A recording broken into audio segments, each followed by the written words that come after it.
is Making Comics and Art, episode 200. So welcome, one and all. We got our first contestant.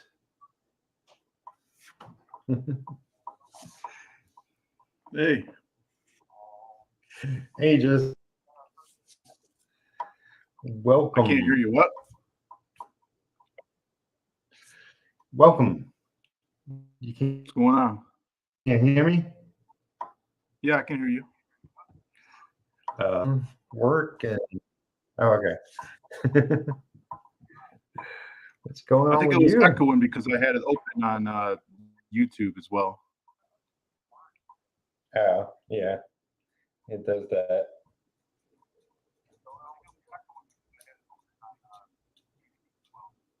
Your connection's still doing that echoing thing though, or repeating what I'm saying, whatever. Like a delay. Well, I don't have it open. Alison, you there?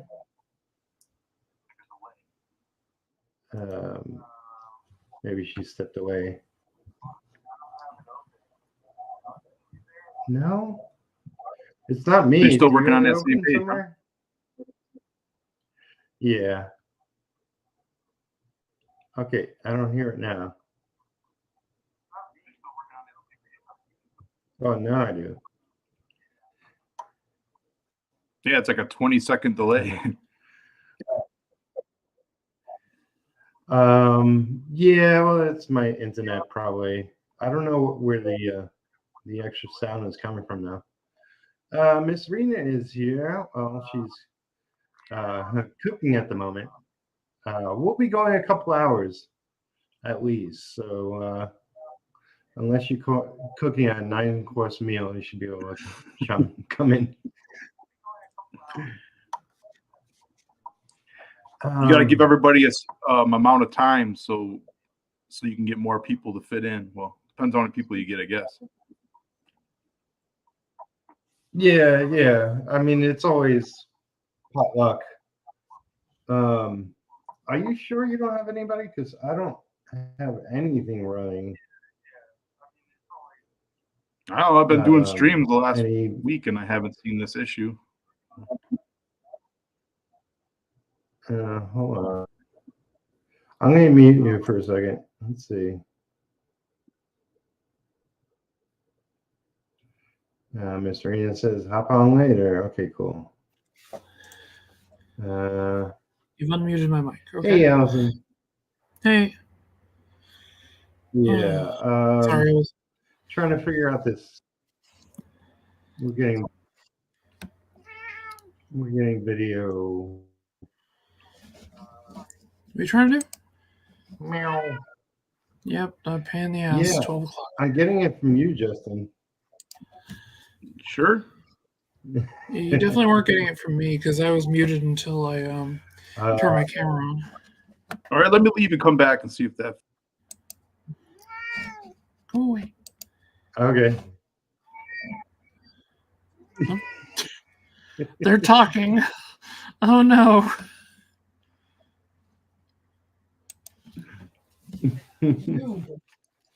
You. I got you. You want a little sister? Huh? Here you go. Yes, you do. You want a little sister, I know. Because then you can torment her. Let's get that. Yeah, I had a grocery order show up like just as we were going live. I was like, shit.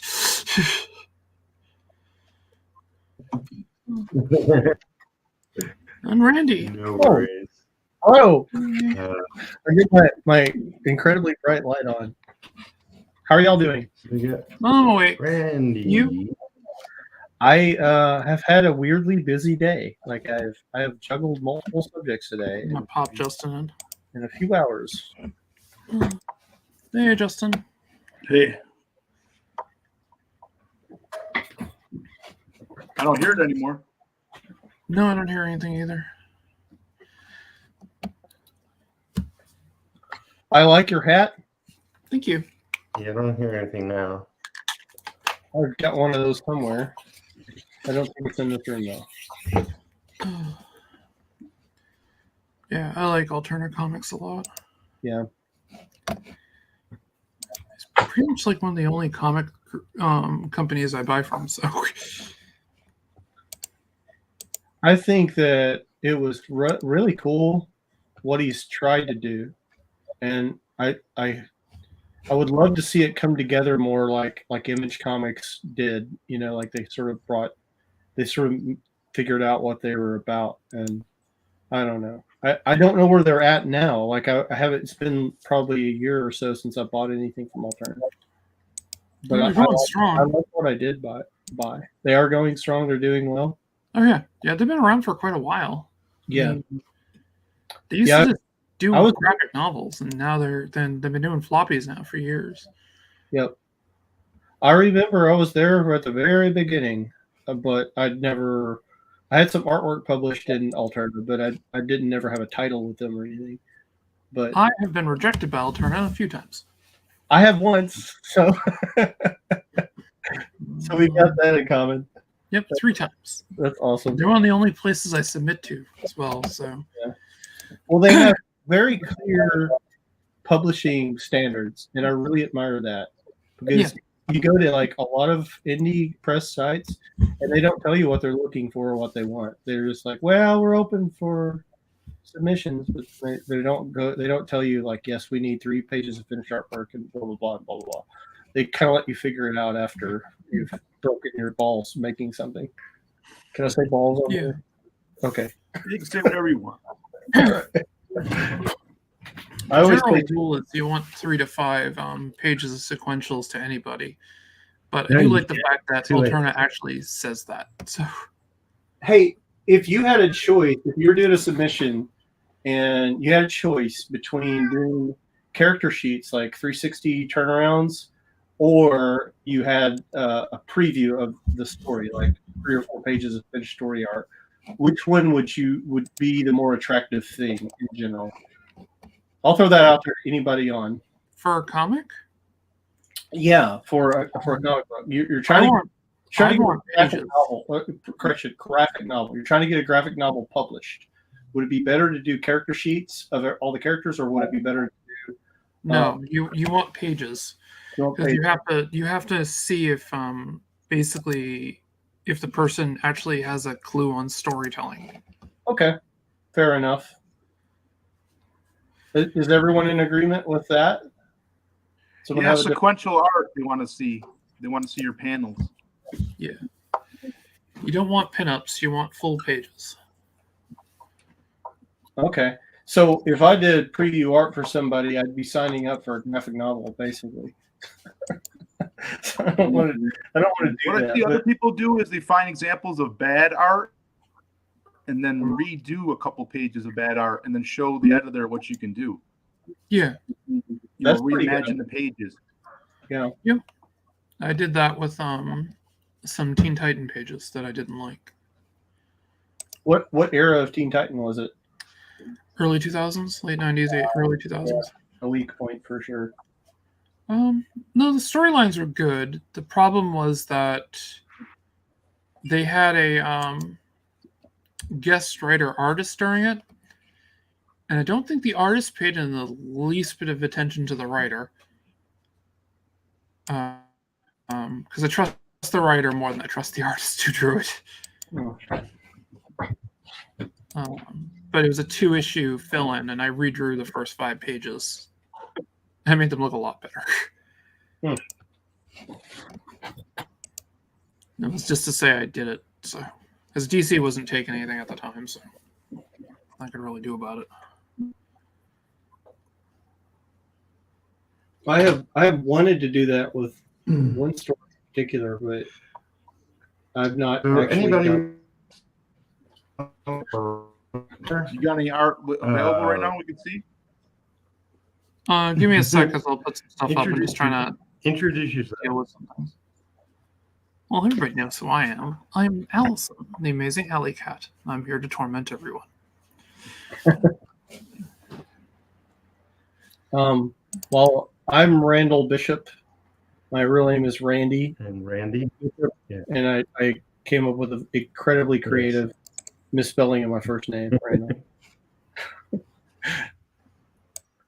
I do a comic book called The Hawk of New York. Working on it with Peter, and should be out this summer. I'm Justin Belmont, creator of Smoke the Fox and Weaponized Werewolf. Actually, Peter did a piece for me too for my book.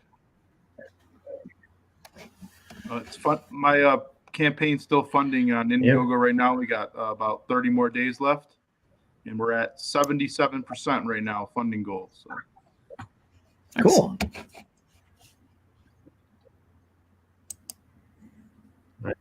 Peter, how come our names aren't showing up? Very good. Yeah, that's weird. That's a little weird.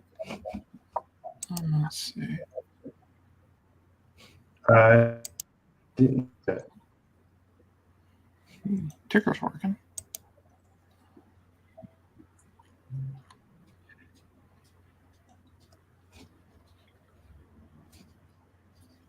Make it work, Peter.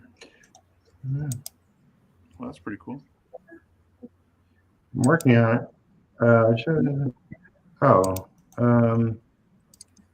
you go. There you go. There it is. Oh, that's better. Now everybody can know who we are and then throw things at us.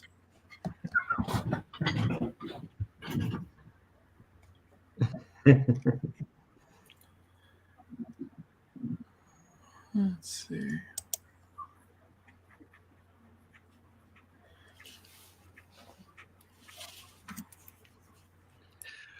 So yeah, there's a pretty big delay with my internet. So there's that. We need to make a GoFundMe for your internet.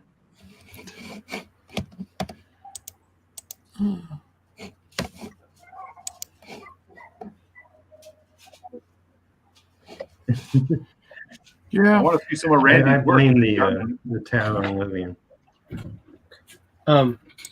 Did you say you wanted to see something I've worked on? Yeah, you got some work over there. Show it. I just finished this. I did 3 limited prints that are going to a charity auction for the Joanna Comic Convention in Atlanta. Nice.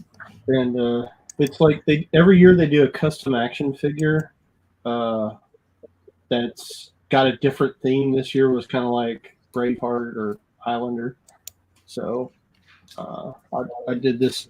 I was actually kind of inspired by Conan issue 1. There's like this pose that I really liked. That it's not exactly the same pose, but it's kind of close. Barry Windsor Smith.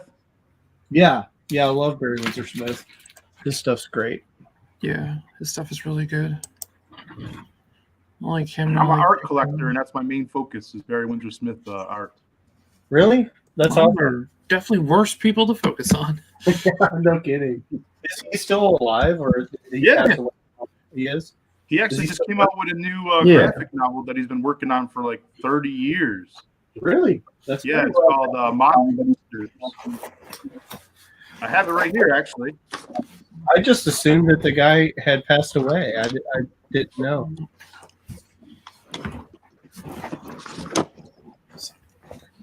Alison, you're kind of matrixing out on this. Why would you Yeah, assume I'm that? moving around in my chair a little bit. Monsters. That was cool. Very cool. This thing is huge. I can't tell you. I mean, it's hundreds of pages.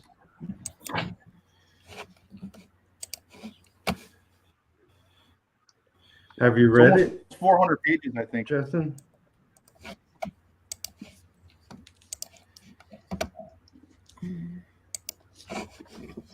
Excuse me.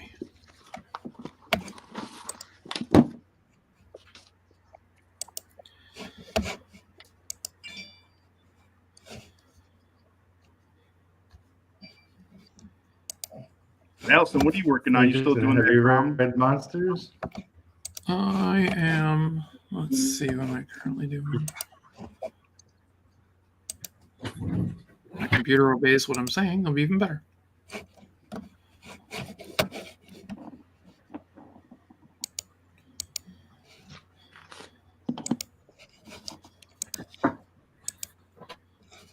That's what I'm currently working on right now. I gotta fix something here. I will be right back. Just gonna turn off my camera for a minute while I do this.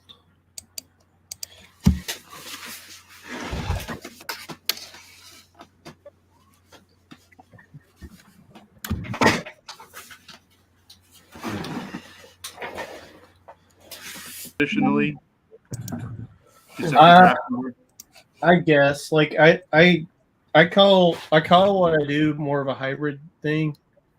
With I start traditionally and then I finish it digitally, because nice. There'll be things like the sword. I misdrew the sword the first on pencils, and so I ended up having to go back and digitally fix it so the hilt, I guess that's called, matches the figure more closely. And then like other little stuff like that for this piece, but I like working that way, especially when I'm doing sequentials, because I don't worry about borders at all. When I work traditionally, I just draw the art and then I'll clean it up in Photoshop, because it's so much easier to get a nice clean straight line that way. And there's certain mechanical things that I'll do in like Photoshop or Illustrator that end up working out better.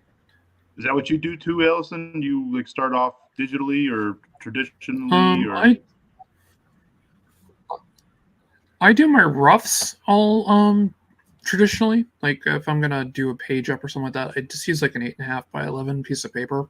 Typically, just copy paper, and I rough out everything on it. And I take a picture and I bring it into like Clip Studio, and I then make my roughies over it, and I kind of go from there. But I do most of the drawing all digitally. It's just easier for me. What's up, Miss Rena? Comics Mate. Yeah, Miss Rena should join us. She said she was cooking. Oh no! So. What did Raymond Fields do, or Fields Raymond do? They've been blocked.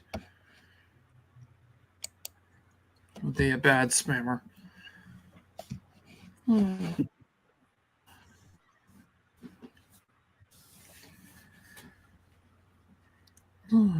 But yeah, this is our 200th episode and basically a hangout stream. All right. Yep, and then we lost the man of the hour. He's like, "Screw you guys, I'm out of here." All right, we got to take over the show. It's okay. I have admin rights. Probably have better internet too. I do. Much better.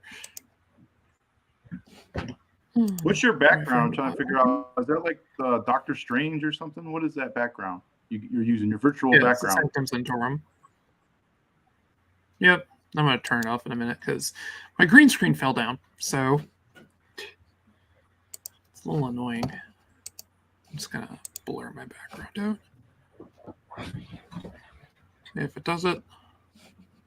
And Peter's back, ladies and gentlemen. Let's do that. That's a bit better. Amazing.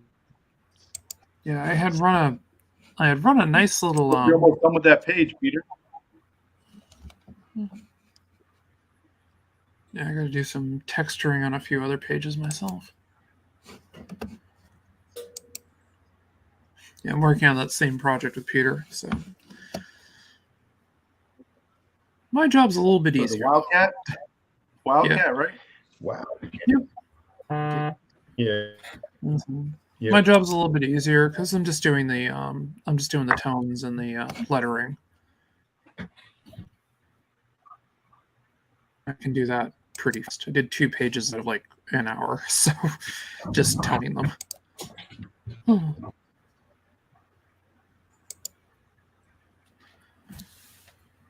You got a campaign out, Randy?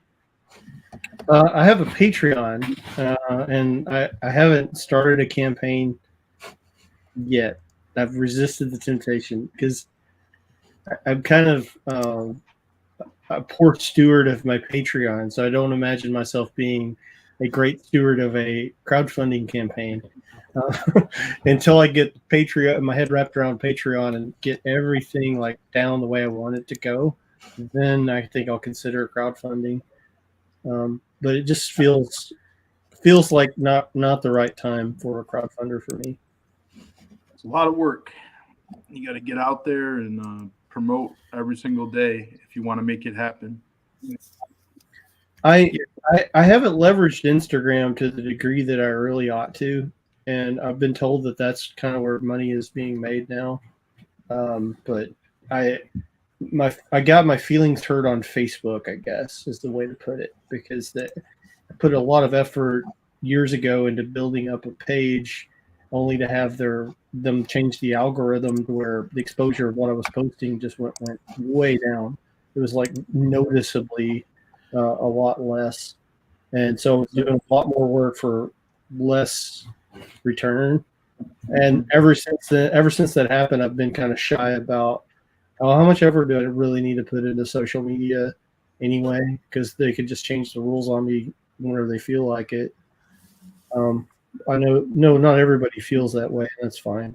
I'm not here to change anybody's opinions. It's actually that's a good way of looking at it. It's like you can't depend on something that can immediately just change the rules. Yeah, You always got to have kind of a backup plan.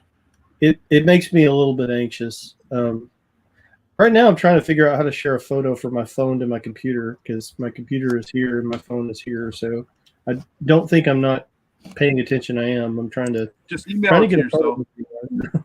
Yeah, I think I'm going to do that. Well, Miss Rena, don't worry about your laptop taking forever to load. It's all good. We will be here for a bit. So, Justin, what state are you based out of? I'm in Colorado. Oh, okay. So it's earlier in the day. I guess are you 3 hours? It's almost 3:30. Yeah. Okay. Cool. We're on mountain time over here. There, we set our clocks forward, I think, on this weekend. I hate that. Sunday, I think. Yeah, I hate that. Sunday. Bring forward. Yeah, it sucks. Huh.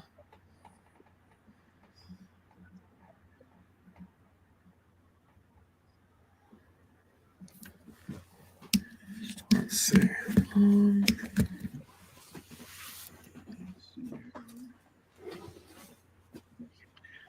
You want to show off your cam?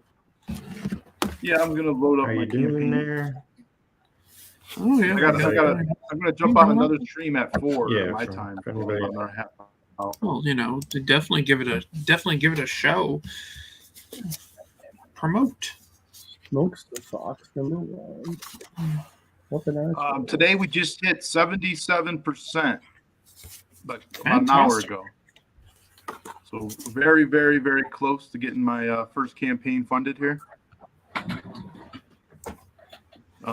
When you back, you're going to get 2 books, Smokes the Fox and Weaponized Werewolf. I'll show you the cover here. This is the main cover for Smokes. You guys familiar with Don Perlin? Yeah. Mm-hmm. Yeah, also, I've heard your pitch numerous times. Yeah. I can do it in my sleep now, my pitch, but I actually got Don Perlin to come out of retirement to do this cover for me as a favor. Nice. And I asked Bob Layton if he would ink it, and he said, sure. So I got both creators of Bloodshot to do my cover. That is awesome. And for the cherry on top, I had Gerhard from Cerebus fame do the colors. Oh, Gerhard's great. He's a real good guy. I met him a couple times. He actually did the wedding invitation drawing for my wedding invitation cover. Oh, nice. He drew the church that we got married in. It was like a church from like 1800s. It was on an island in Michigan called Mackinac Island. Oh, wow. So That's impressive. We traveled all the way from Colorado to Michigan to get married. And, actually, Gerhard is a sailor. He was actually going to sail into onto the island and come to my wedding, but he had some wizard conventions that he had to do, so he couldn't like fit it in. But that would have been cool if he was like sailed in, you know. That would have been very cool.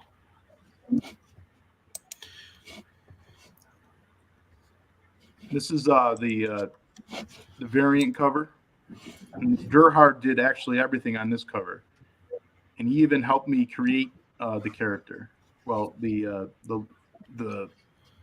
redesigning of the character. Nice.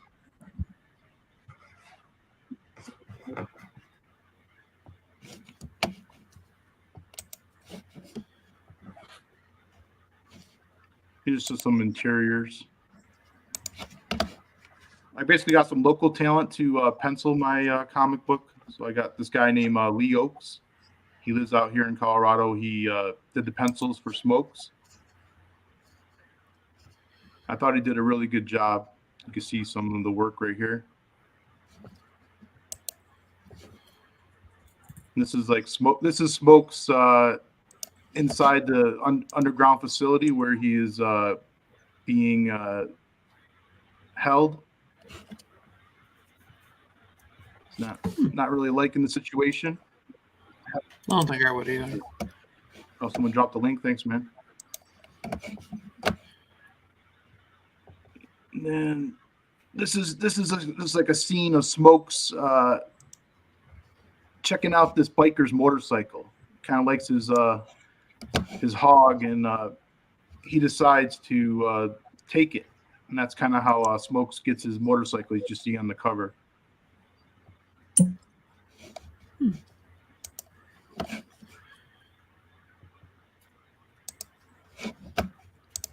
This is basically the first. This is the first time that Smokes gets high.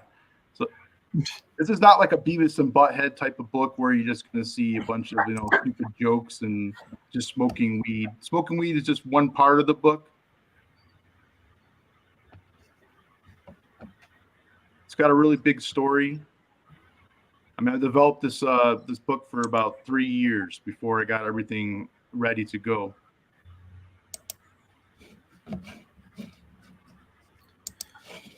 That is always good. Mike Barron wrote both these books, so it's going to be a good read. I've actually read both books probably 50 times plus already, and I don't get bored of reading it. I know I'm kind of biased because I'm putting it out, but Mike did a really good job with the script. It's all good. And when you're back, you're going to get this free comic book, Weaponized Werewolf. It's more of a horror book. And that's the Vigil cover. Yeah, Tim Vigil did this cover for me.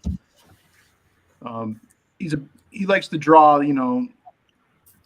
maidens and devils and demons and werewolves, and he did a really good job with this cover. I kind of let him, do whatever he wanted to do. I didn't want to censor him or anything.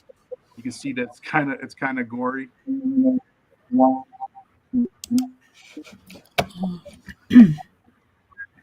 if nobody knows Tim Vigil, I recommend hunting down Faust. He liked what I did with his cover, and he told me, maybe we should work down. We can work again down the road or something. So I want to talk to him about that. Maybe do another project with him down the road. He's a good guy.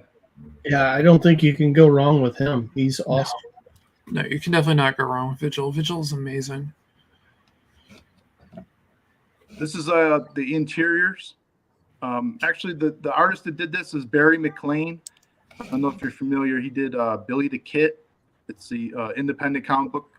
It just got picked up by Blue Juice Comics, so it's at local comic shops right now. It's like a horror book with like a rabbit western. It's a cool book. He does a really good job, and he lives out here in Colorado. He's my neighbor, so I picked him up to do this book.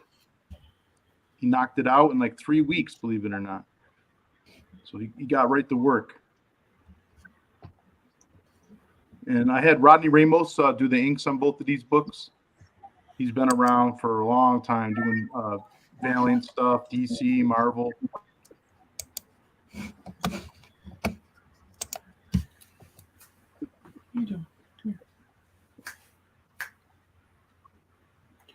Some more interiors. Weaponized Werewolf's not your average, werewolf. He doesn't transform by the moon. He was created in a lab, so he's half man, half wolf. So, and he also has drones that follow his bracelet that he wears. So this is basically a scene of them testing out his capabilities, test run.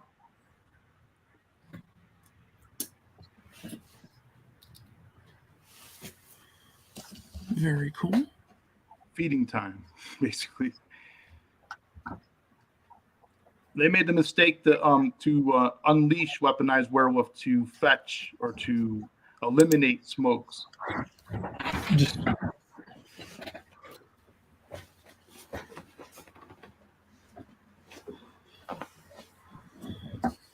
We got all kinds of crazy shit going on in this comic. We got alien greys. This is a scene from his world. That alien on the top of the screen you see there, his name is Sepoy. And this is basically a look into his world and what happened on his world. I don't want to tell you too much because it'll kind of ruin the story, but just a little glimpse.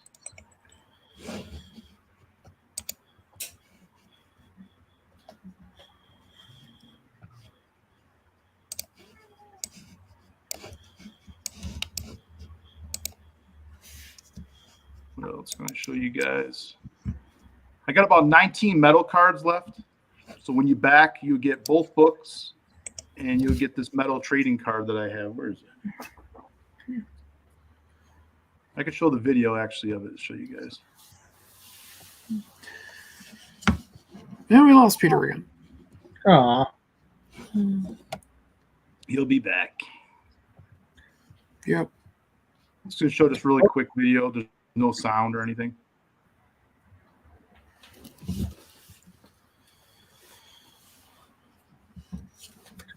Those are cool. Like, Yeah, those are very nice.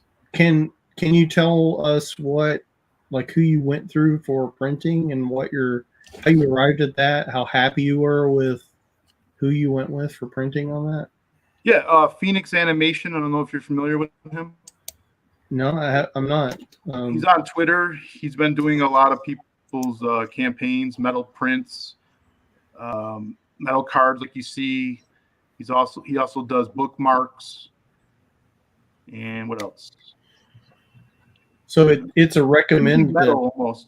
Bottle openers. I'll show you some of the stuff he does. It sounds like you recommend him, like that he does good work and prices are good. Yeah, if you can get him, he's kind of backed up right now because everybody in Comicsgate's pretty much banging on his door to get stuff. So I kind of secured him early on, like while I was developing, and just got everything printed right away, so I wouldn't have to worry about that later on, like seeing if he's available. But yeah, if you can get him and you got the time, if you got time, you're not in a hurry. He sounds like a member of the A-Team. It does kind of come off like that. If you can find him and no one else can help. And one neighbors is lit up. Can I get a contact high? How did smoke's coming out? So my books are actually completed, except for like the credits page. All the artwork is completed, all the writing, the editing, coloring, everything's done as of like August. This is a close-up of that card I just showed you. Barry McLean did the artwork on this. Very nice. So I only got about 19 left. So the next 19 backers will get this card. Then after that, that's it. Very cool. How many did you keep for yourself? I don't know. Probably just going to keep one, I guess. Or just give them all out. I always keep at least one thing. Yeah, I guess I got to keep one for myself. The Bill Gaines fan in me always has to keep one. because he always had a comic that he called the Archive, and he knew everything he published. And they're like, if you can get a Gaines copy of anything from like the EC days, that they tend to be like the best copies because they were preserved, not really beat up because the paper they printed on was crap. Yeah, I'm going to go with a good printer for my book. I know some people have cut corners and got newspaper print. And newspaper print is fine if you're charging a certain price. But if you're trying to charge a premium price and you're giving somebody, newsprint, I don't think that's fair. For what I'm charging, I don't think, newsprint is the right way to go. So I'm gonna probably use API for printing. I don't know if you're familiar with that printer. They did Florida Man, and I think the Thin Blue Line is going to be using that printer as well, and Earthworm Jim and a bunch of other titles have used them. They're out in Georgia. Yep. So I know they do good work. Yeah, no, they're pretty good. I've seen Florida Man and a few others. So Iconic Comics or something uses them, I believe. That sounds right. This is just one of the interior pages, the black and white original art, which is going to be which is available right now.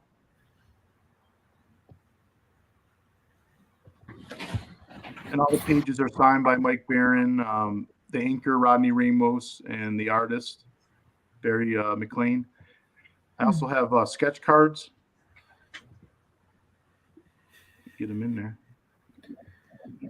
So if you wanted the sketch card, you can add that as an add-on to your order, and you'll get either one from Barry McGlone or you'll get one from Lee Oakes, both the interior artists. And nice. They did a really good job on these. What you're saying, Alison? This is very nice. I like that. It's cool. What's your cat's name? This is Rocket. Rocket? Yep. The other My cat I cat have never is wants to go on stream with me. My cat never gets on stream with me. no, he's a little attention whore. Mine don't either. I have two sick cats right now. One with a hurt leg and another one that got into a fight with a dog. Oh, that sucks. But I try to do some different things with my campaign, offer stuff that nobody else has done. And I haven't seen anybody do one of these license plates. If I can find the files, I'll show Justin. I'll show you the last comic book I worked on was called Silver: The Legend of the Wolf. It's about a werewolf that rode a motorcycle. And I don't know I'm not actively promoting this, but it's because it's not my property. Like, it's Rob Sutton. He's a writer in Atlanta. It's his property, but he had a first issue completed with an artist, and he wasn't totally happy with the direction that artist took it in. So he approached me, and I was thrilled to get the work. So I took it and did the art for issue 2, and he had some artwork complete for issue 3. So I had to kind of work around what the other artists had done and sort of fix it and make it sellable. And I'm looking for the combined PDF of issue 2, so I can show you that one first. It didn't work on issue 1. I think there was an old school movie made back in the 70s or something where there was werewolves that rode motorcycles. It's a really iconic issue or image. And I mean my main villain is a werewolf, and he hasn't been introduced yet, but that's something that's been in the works for years. In Hawk of New York, still trying to find the freaking. I might just have to show you individual images of that, if that's okay. Yeah, I like to see that stuff. All right, cool. This is just one of the add-ons. This is a metal license plate. And I thought it's something a little bit different. It's the same size as a motorcycle license plate, since my comic deals with a lot of motorcycles and bikers and stuff like that. Hey, what's up, Michael? Hey, Mike. How's it going? You should get on here and promote your damn books, Mike. Get in line. line. Links up at the top. They got this neck gaiter in case you want to rob a bank or something. Seal your face. You never know. You could get bored. We have a sorry for your cats coming from the real Arclarian.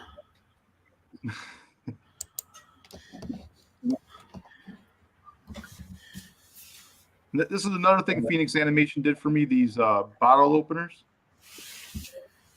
They're like the old school bartender bottle openers, all metal. Oh, And, the good ones. Yeah, the good ones, and it has the cover on both sides, so it's double sided. These are like $10 if you wanted to add this on to your order. No, it's not bad. These are some of my stretch goals. I haven't got there yet, but if we can get to $6,000, we can start unlocking these stickers 6 a.m. did for me. And Peter left. He needs to get new internet. Yeah, he does. We've been telling him. Been telling him for a while. I like those stickers a lot because I like the cartooniness of them, but I'm more of a stylized artist myself, so. He's a legend in Comicsgate, and I had to get him to do some stickers. Now, who was it again?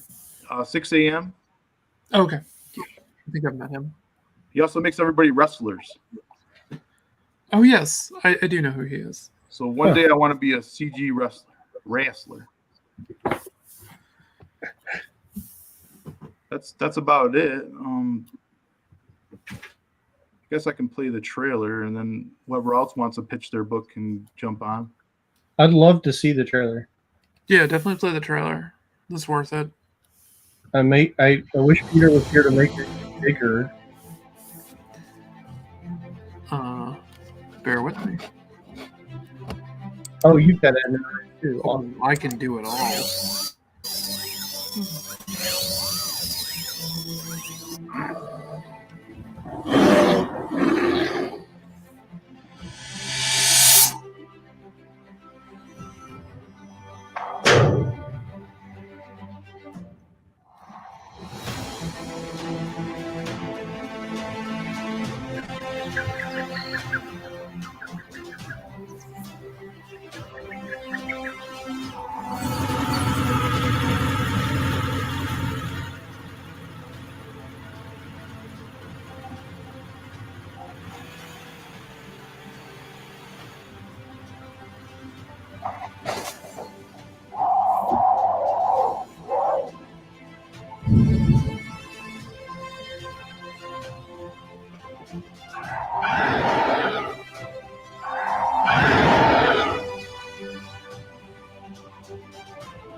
There she is. Very nice. I'm kind of blown away because I love the iconography. How can I not? I mean, my comic centers around a motorcycle riding vigilante who will eventually face off against a werewolf. So There's been a lot of werewolf stories lately. How can I not love this? It's pretty awesome. Yeah, that just means I'm gonna have to do a vampire story because everybody's doing werewolves. I wonder No, if I should everybody's make doing vampires now Yeah, too. that's the thing. Yeah, mine are gonna be special. They're gonna sparkle. You're gonna sparkle. No, I'm not gonna do that. I have taste. No. If I was going to make sparkling vampires, it'd be the same way they did it in Lost Boys. It'd be the blood that sparkled. Anybody else want to jump on here and show their campaign? I don't have an active campaign right now.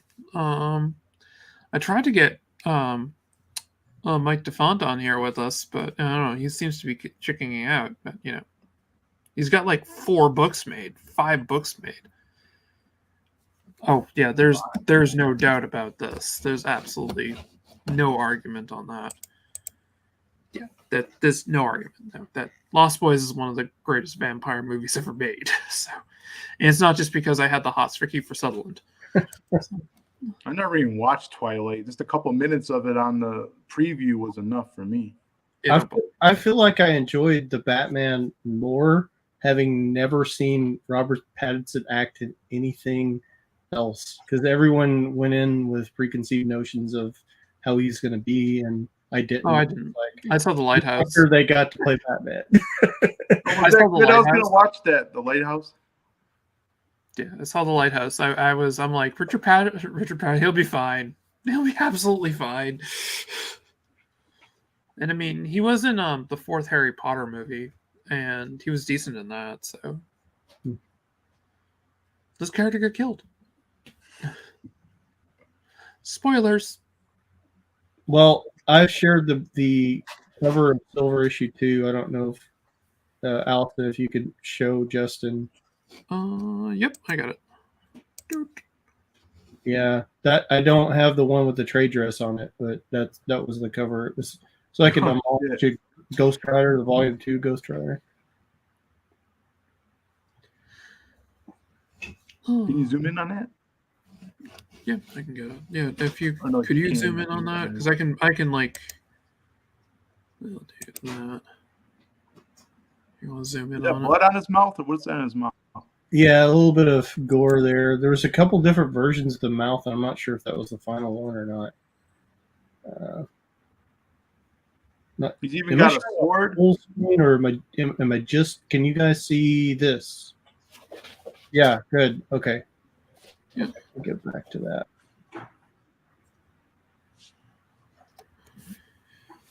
What's the werewolf's name? Silver. Eric Eric is his first name. This is not my IP. This is Rob Sutton's IP, but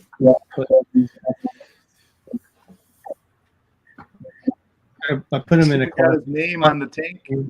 Yeah, I put Wolfman on the tank instead of Indian. It's a real Indian. I forget the year. I think it's maybe a 36 Indian. I have an Indian bike in my comic as well, but it hasn't been shown yet. I've kind I of have to buy it to see it. the dynamic I've got with Hawk in New York is the good guys tend to ride either imports or Indians, and the bad guys always ride Harleys.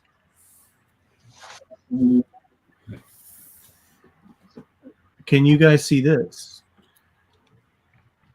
No, probably not. Let me see if we can fix that. No.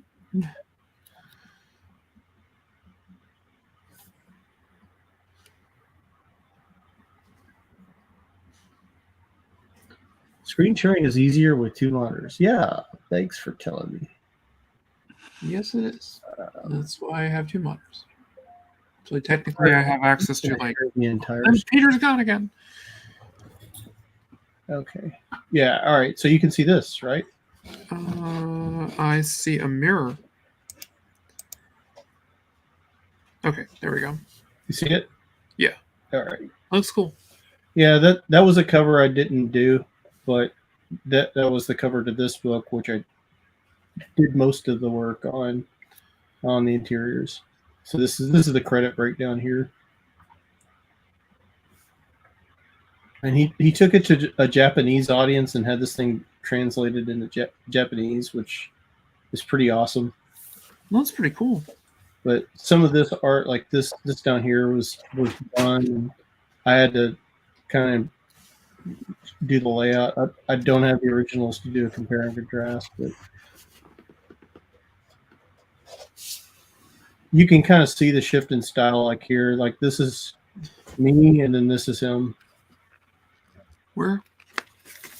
Yeah, it looks like Ghost Rider on there. Oh yeah. Big influence on me is Ghost Rider comics. So then you're familiar with Don Perlin then? A little, yeah. It seems like he did a comic book about a motorcycle riding werewolf, if I'm not mistaken. But I've kind of drawn a Well, blank. he did a bunch of Ghost Rider stories. He did Ghost Rider stories. He was penciler, or what did he do? Yeah, he's penciler. Yeah, Oh, well, I'm. he was a primary pencil, I believe. I guess I'm often influenced by people I'm not even aware of their name, because He did Werewolf by Night as I well. didn't pay attention He to did do Werewolf by Night. Werewolf by Night, I love that comic. The first appearance of Moon Knight's in Werewolf by Night. And when I had him draw my cover, he actually gave my Werewolf by Night feet, and I was like, no, you got to look at the model sheet, man. It's not Werewolf by Night feet. But no matter what you give somebody, they're always going to draw what they want to draw, you know. Yeah, my favorite werewolf artist who drew werewolves was Bernie Wrightson. So, oh yeah, Bernie was absolutely a living master. To me, the top werewolf artists are, Don Perlin, Kelly Jones, Tim Vigil. Who else can you put in there? Bernie Wrightson. I kind of like Corbin. I don't know if you know Richard Corbin. Mm-hmm. I thought he did really nice werewolves. I can't dispute that. I'm trying to think if Mike Plug ever did werewolves. Did he ever do werewolves? I'd have to look. I'm not sure. Let's see. I'm gonna pop Does Miss Reno want to come in here? I had offered. Let's see. When I was saying I do like a lot of concept work traditionally, like this is something I did. And I do like a quick like color test to see how I like things to come out.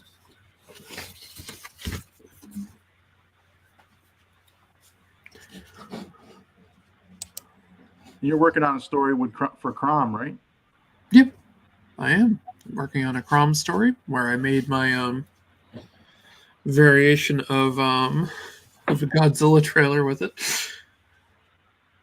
And I added what's it? I have I can't think of his name right now. He did the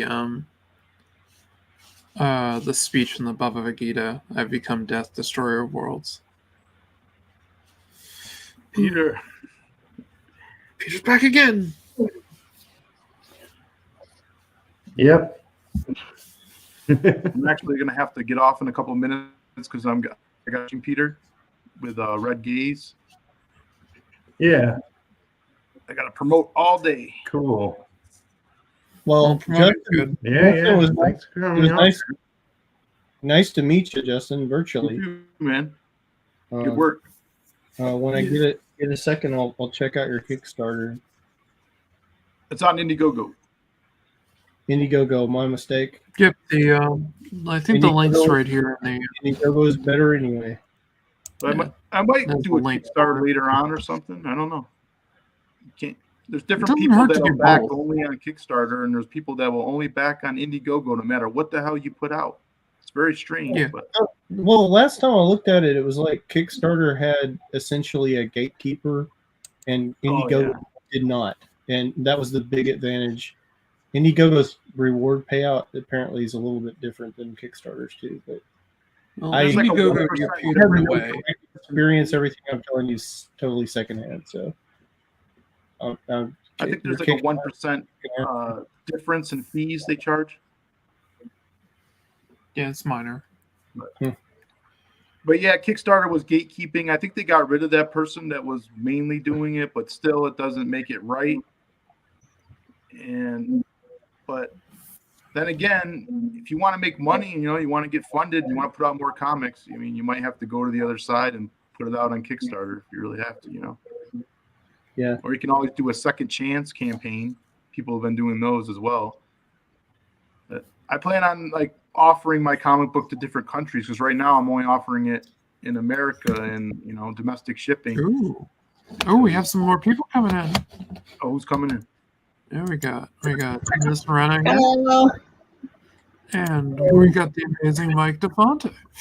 Hey. Hello? How you guys doing? Can you hear me okay? You're a little faded out. Welcome, welcome.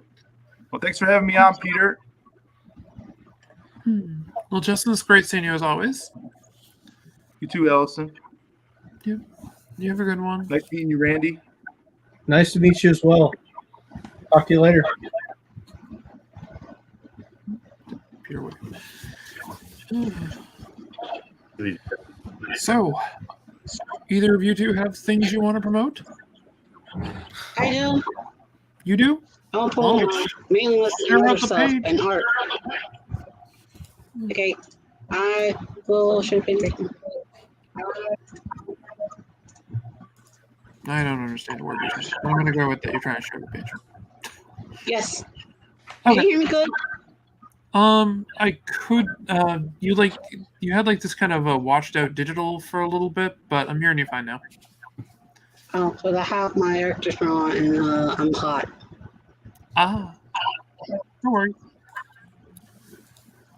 Can you see it?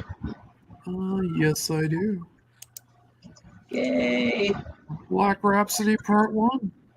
Has to be Yes. signed up for your mailing list, I believe. Mm-hmm. Very good. Should I just go into the pitch? Jump right into it. Okay. Black Rhapsody Part 1 is a 35-page plus manga-esque horror cult thriller about musical magical girls named after mythological goddesses in a uphill fight against a Lovecraftian pop star and her evil music empire. Said Lovecraftian pop star is based on Beyonce Knowles. So it's magical girls versus Lovecraftian Beyonce. Some bloody good fun. Okay, that idea is just awesome. This is some of the art. It's Yeah, you're basically, yeah, definitely supporting a high shoujo kind of quality with it. I like it. it's basically Madoka Magica meets Berserk with Jim and the Hologram sprinkled in. Well, I'm not going to argue with that. It's really great art. Yes. And if you sign up now, you get access to a secret tier and a unique trading card.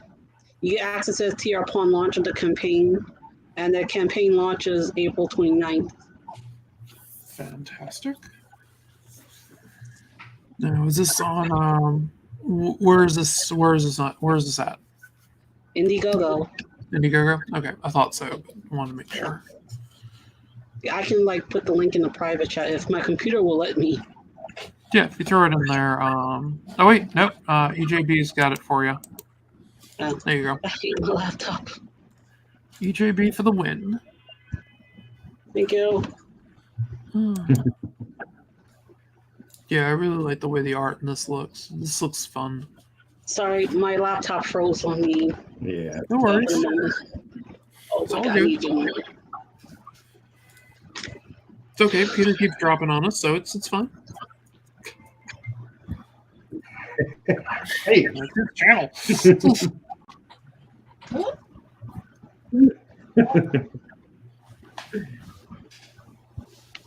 Oh my gosh.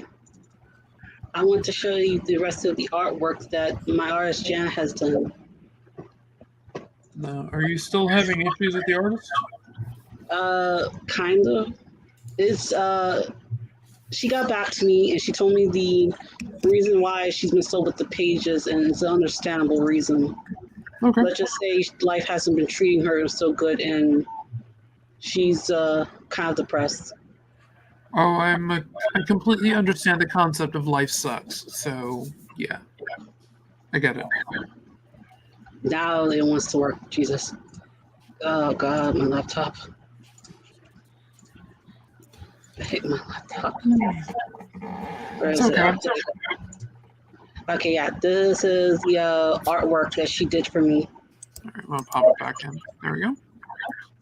Yes, this is the concept art character sheet of the main character, Alethea Mahalia. She is the protagonist of Black Rhapsody. She's a foul-mouthed, ghetto, goth teenager who unintentionally pisses off a goddess because this is her. This is the main antagonist of the story, Dulcie Bella, who's very clearly based on Beyonce. Yep, definitely looks like Beyonce. I like it. Different enough. That's all that matters. Yes.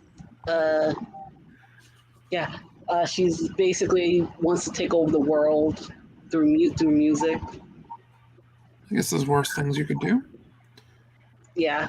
This I is could the never cover wear art. those heels. I like that a lot. Yeah. You got Alethea on the left, and her magical girl persona, Hecate, who's based off the goddess of the same name. Goddess of Greek magic, gods of magic. necromancy, and the moon. Her abilities in the story, Alethea Hecate have the ability to summon the dead using their song. Well, that's that could have some interesting rectifications. So yeah. Yeah, but her powers work differently. She's not like a traditional necromancer type. So her powers are contingent on the fact that if you have someone who was, let's say, a murder victim, if she's in front of the perpetrator of that murder, she can summon the victim through her song and have them mete out their justice against their murderer. Oh, I like that. So the dead technically, they're kind of in control. It's not like she's controlling them. I like that. That's cool. That could also have interesting ramifications. So. Yeah, it kind of does. Yeah, this is like the first page. This is like the first pages of the book itself that Jan has done. They have a tuxedo cat. What? This is a tuxedo cat. Yeah. I'm partial to them. Yeah.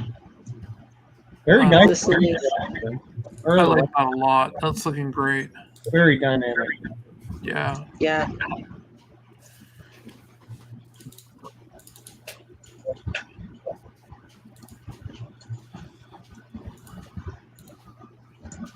Her use of speed line is great. Yeah, these are like the first antagonists, the first villains of this arc. The glamorous marionettes who are based on the Greek goddesses of vengeance, the Euronids, also known as the Furies. The Furies, yeah. Nice. So from left to right, you have Alcito, Megara, and Tisphane.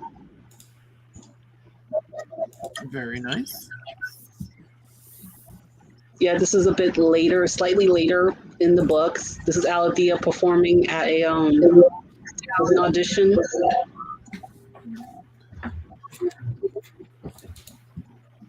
As you can see, her sweet guitar that everyone loves.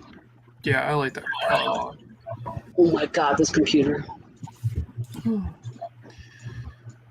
Actually, I have some characters in my comic world that I refer to as the Sorrows. They're inspired by basically the three Furies, the three Fates, etc. Yeah, this page is still a bit incomplete, but this is like Alethea's what eventually sets off the events of the story. That's what I'm going to say. Well, I'm probably going to sign up for this one because I like it a lot. This one's looking really good. Yeah, it's going to be kind of slow because of Jan's current situation. It's okay. Did you want me to do a variant cover for you? Eventually. Okay. I know we briefly talked about it, so. Yeah. I don't know if I'm going to have at least 50% done by the time I launch, but that's still up in the air.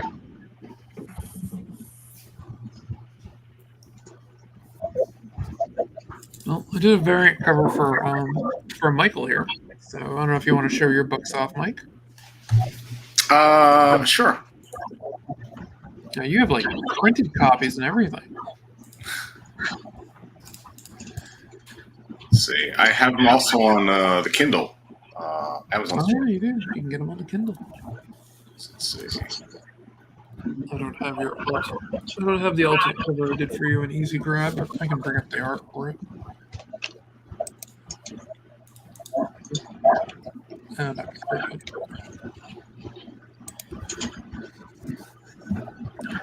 Ooh, we got let's see. EJB is a fan, Miss Rena. Oh, hello. Hey, thank you for posting the link. I'm glad you're a fan. And we got Greg Levitre. I'm gonna butcher your last name. Sorry, I'm just gonna call you Greg and go with it. 200th episode. Don't want the congrats to Peter. I'm just chopped liver.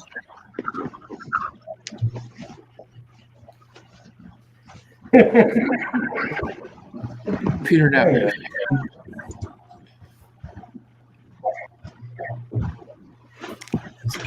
Private chat that I'm missing. Oh, I see. Like, you put things into the private chat, did you? You didn't share a screen. Yeah, my stuff up. Gonna make me do work. I see how it is. All right, bear with me here.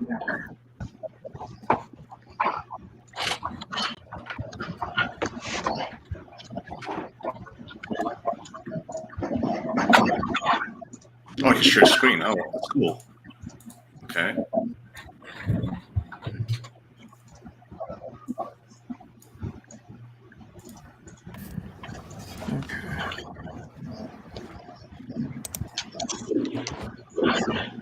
All right, now I can do more. Okay.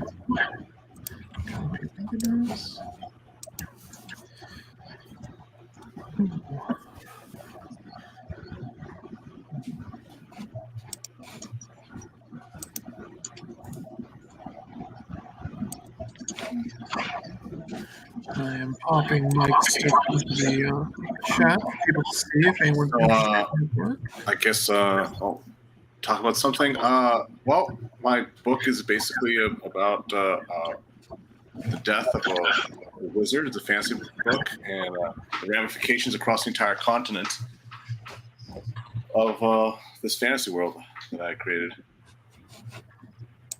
And yeah, and things go really downhill, and what happens to and what shows what happens to the people, like the citizens and the population around them, as things go sideways. Yep, we got the talk about it panel. There we go. Talk about some panel. Oh. My Americanized punctuation. Well, you know, I am American. I'm an American fool. What do you expect? I could try to pronounce it. I could try to pronounce it in a Bostonian accent if you'd like. Oh, I also want to show off my new logo real quickly. Show off your new logo. Yeah. Oh, fine. Yay!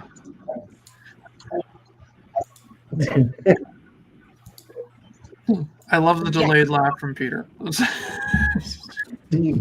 this is the new logo for Black Rhapsody. I like that. I like that a lot. This is what it looks like on the cover art. That looks very good. Yeah, that's You awesome. also, the placement is perfect. Yeah, putting it up at the top, I think, would ruin the art. So putting it down there is perfect. Yeah. Love fantasy genre. Let's see. Oh, I think that's to Mike. What genre of fantasy are you doing? It's sort of a kind of a high fantasy in a bit. It has a feel. So I was inspired by imagine if D&D, a D&D campaign, but there was no party in the world to help save the situation. Best way to describe it. And yeah, Well, so sort of that kind of fantasy. We got the Hail Mars in the Forest. And It's a 4-issue miniseries. I just finished the 4th issue. I've sent it to the printers. and it should be out in about a couple weeks in physical form. But I will also be putting it up on the Amazon store as well for the Kindle. So. Excellent. There you go. So yeah, feel free to check out the links there. Are you going to do like a Kickstarter or Indiegogo to put together a graphic novel? I don't know. That's a good question. I've never done one. I have to look into like how I would rather do Kickstarter. I just have to look into like how to go about doing it and planning it out because I want it to be successful. So. Yeah, that makes sense. Well, the big trick is you have to advertise the hell out of it. So you need to go on pretty much every comic show you can to pimp your book. Oh, Yes. we got Greg coming in so I can butcher his last name again. There we go. Hey, There, Greg. Hail! What's up? Not much. How's it going? It's going great. How are you guys doing? Doing fine. I get to butcher people's names and talk. It's great. Hell yeah. Everybody butchers my name, okay? Because I think most of the world has trouble with French last names. So Yeah, I'm not- what are you working on there, Peter? This looks really freaking cool, of course, because you're It's working on it. Wildcats, I believe. Wildcat. Wildcats. Yeah, I'm doing I'm texturing his inks when he's done. As in Image Comics Wildcats? No, it's like a werewolf kind of story. Oh, okay. Wildcat, I think it is, as opposed to cats. Okay, It doesn't stand gotcha. for covert action teams. Gregory, did we establish the correct way to pronounce your last name? It And is the Americanized version is Levite. Levite. Is that Yeah, what you Levite. prefer? Yeah, sure. I don't care. I've heard it 50 different ways. Well, it's kind of like my name. I mean, it's Irish, so nobody can pronounce it right. The McGlone? McGlone. McGlone? McGlone. Yep. Yeah, I get McGlone I'm a a lot. French and Scottish mongrel. Yeah. So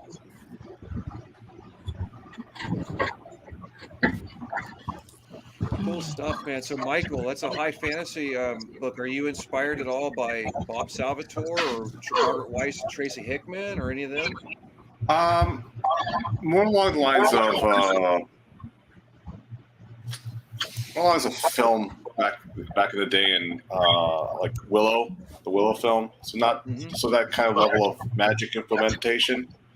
My experiences playing in D&D the last like since 2012, I believe.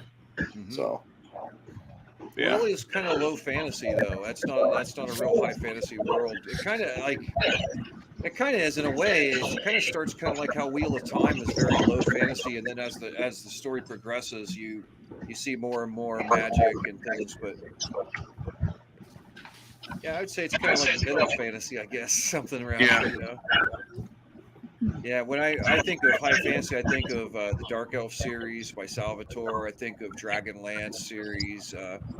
Lord of Really the modern Rings. fantasy, I think of the Deathgate Cycle series by Margaret Weiss and Tracy Hickman. It's a really, really unique take on a different type of fantasy world. There's even like there's actually some steampunk elements and other things thrown in as well. Like it's really, really neat stuff. What one was that? You said? The Deathgate Cycle series. Deathgate Cycle series. I'll take It's a look. 7 books by Margaret Weiss and Tracy Hickman. Yeah, I've read their Dragonlance stuff, so I'll check it out. yeah. I haven't read any. Oh, sorry. That's okay. Go ahead. I haven't read any fantasy books yet. I'm pretty late into the fantasy novel reading. Ooh. I've been primarily like most of my life I've read sci-fi and speculative fiction. I have just bought for like I guess you could call it low fantasy. I'm not sure about the terminology, but I bought like the Savage Sword of Conan omnibuses. Conan is definitely not low fantasy. Conan is sword and sorcery. Yeah, Usually like sword means and there's a sorcery. high fantasy element, and the magic is evil. Yeah, sword and sorcery is similar though, more similar to low fantasy than it is to high though, because like from reading like tons of Conan books over the years and watching all the movies and stuff, you still don't understand how the magic works in that world. It's like so mysterious. There's not much there. Whereas like in high fantasy, you understand there are schools of magic and some are gifted in certain schools or depending on the world, of course, they're all different. That all depends on the world because I mean, There's you more have depth, something I like guess. you have something like the Nevernight series, which has magic, but you don't really know how it works. But there's pretty high magic in it. There's basically, it's like you take something like Avatar, The Last Airbender. It has a pretty solid magic system that's spelled out, and then you can look at other which are more fluid that are just kind of magic happens. Like I've been reading the Sal the Cacophony series recently, and there's definitely high-powered magic in it, but it always has a cost. So it's a bit more sword and sorcery on that.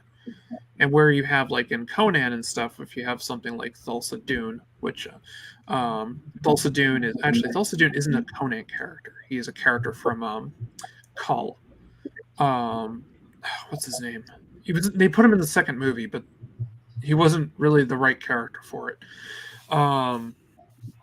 He was actually more like, the way they portrayed him was a bit wrong. Thulsa Doom's a sorcerer. First and foremost, he's actually the archetype where the Lich comes from, and he has enough power to like bring forth old ones and things. So magic tends to be powerful, but very, very dangerous. So, Michael, do you plan on delving into the amazing world of fantasy literature anytime soon? I don't know, to be honest with you. My attention span for literature is like fell off the cliff, so to speak. Like I pretty much stick to comic books at this point, as far as like my attention span can go. Well, I can pretty much guarantee you that if you start reading the Dark Elf series, for example, or you start reading Dragonlance Chronicles trilogy, and there's some other ones I could suggest to you. You start reading it, and you won't be able to put those books down, and you will be addicted, and they will inspire you greatly. These are some of the best. This is some of the best storytelling and best characters of our era. Oh wow! Yeah, no joke. Especially Driss and his Companions of the Hall characters from the Dark Elf series by Bob Salvatore. Absolutely phenomenal characters. It's must read, man. Everybody's got to read it. I don't care, even if somebody doesn't like the fantasy genre, they should still go to the library. Don't spend $1. Just go to the freaking library, check out the first book, and I guarantee they're probably going to be, I'll say they're probably going to be picking up the second one and the third one and reading the series, because it's like I've seen people who don't read normally just devouring Salvatore book after Salvatore book, because his characters grab you. There's enough relatability in them that we can care about them as if they're real people. At the same time, like they're different, because they're fantasy heroes. They're different races even. Drist is a dark elf from a society that is matriarchal and it's an evil society and all this, and he somehow got out unscathed, like with his ethics intact, and is a good person. And it's fascinating. The whole thing is just absolutely phenomenal. The battles are epic and awesome, and it's must read. I'll check it. I'll definitely put it on my list of things to do. Yeah. What Neff said right there, I can definitely attest to. It's probably a bad time to launch a campaign right now. Yeah. I'm experiencing that myself. Yeah, there's definitely a bit of there's definitely some slowdown going. So yeah, I'm only at 35% funded on my $10,000 goal. Wow. And I think 2 years ago this would already probably have hit 50. You would have hit it. You would have hit it by now. You would have hit it by now. Easy. Yeah, I've been going the last few months. I've been going the route of the Amazon Kindle for the time being, so I can learn more about kickstarting and such. Sail the seas, man. You got plenty of books to read.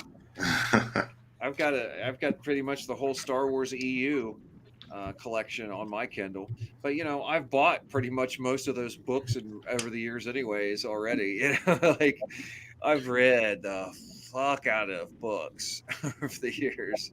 Yeah, I've read most of the original Star Wars EU. and some of that time I'll never be able to recover. So, There aren't that many books I can say that I felt was a waste of time. I hate Children of the Jedi by Barbara Hambly. That's a really, really bad book. What's the hot take that you guys have on the Obi-Wan Kenobi series that they just announced? What It's irrelevant. I'm looking forward to it. And you, Greg? Miniseries are pretty good. I don't give money to my declared enemies. These people have made it very clear that I'm not their target demographic and I shouldn't be buying their products, and they hate me and they want to turn our kids gay and trans, so they'll get not a penny from me. I don't like groomers.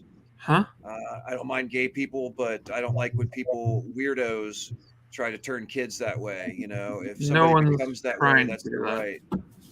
Cuties and all this stuff that they do, it's the damage has been done. Look at our younger generation. So no, I'm not going to support anything they do. Absolutely not. And they've destroyed Star Wars, which is precious to me. I get very angry about the topic. Actually, I get pretty.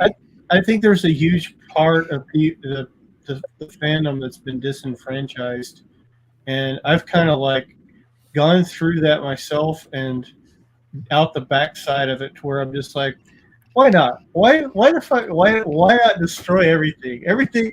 Like, I guess I got this way after they did a storyline with the Tim Drake Robin, where he was exploring bisexuality, in stark contrast to 30 years of continuity of him never ever once entertaining that.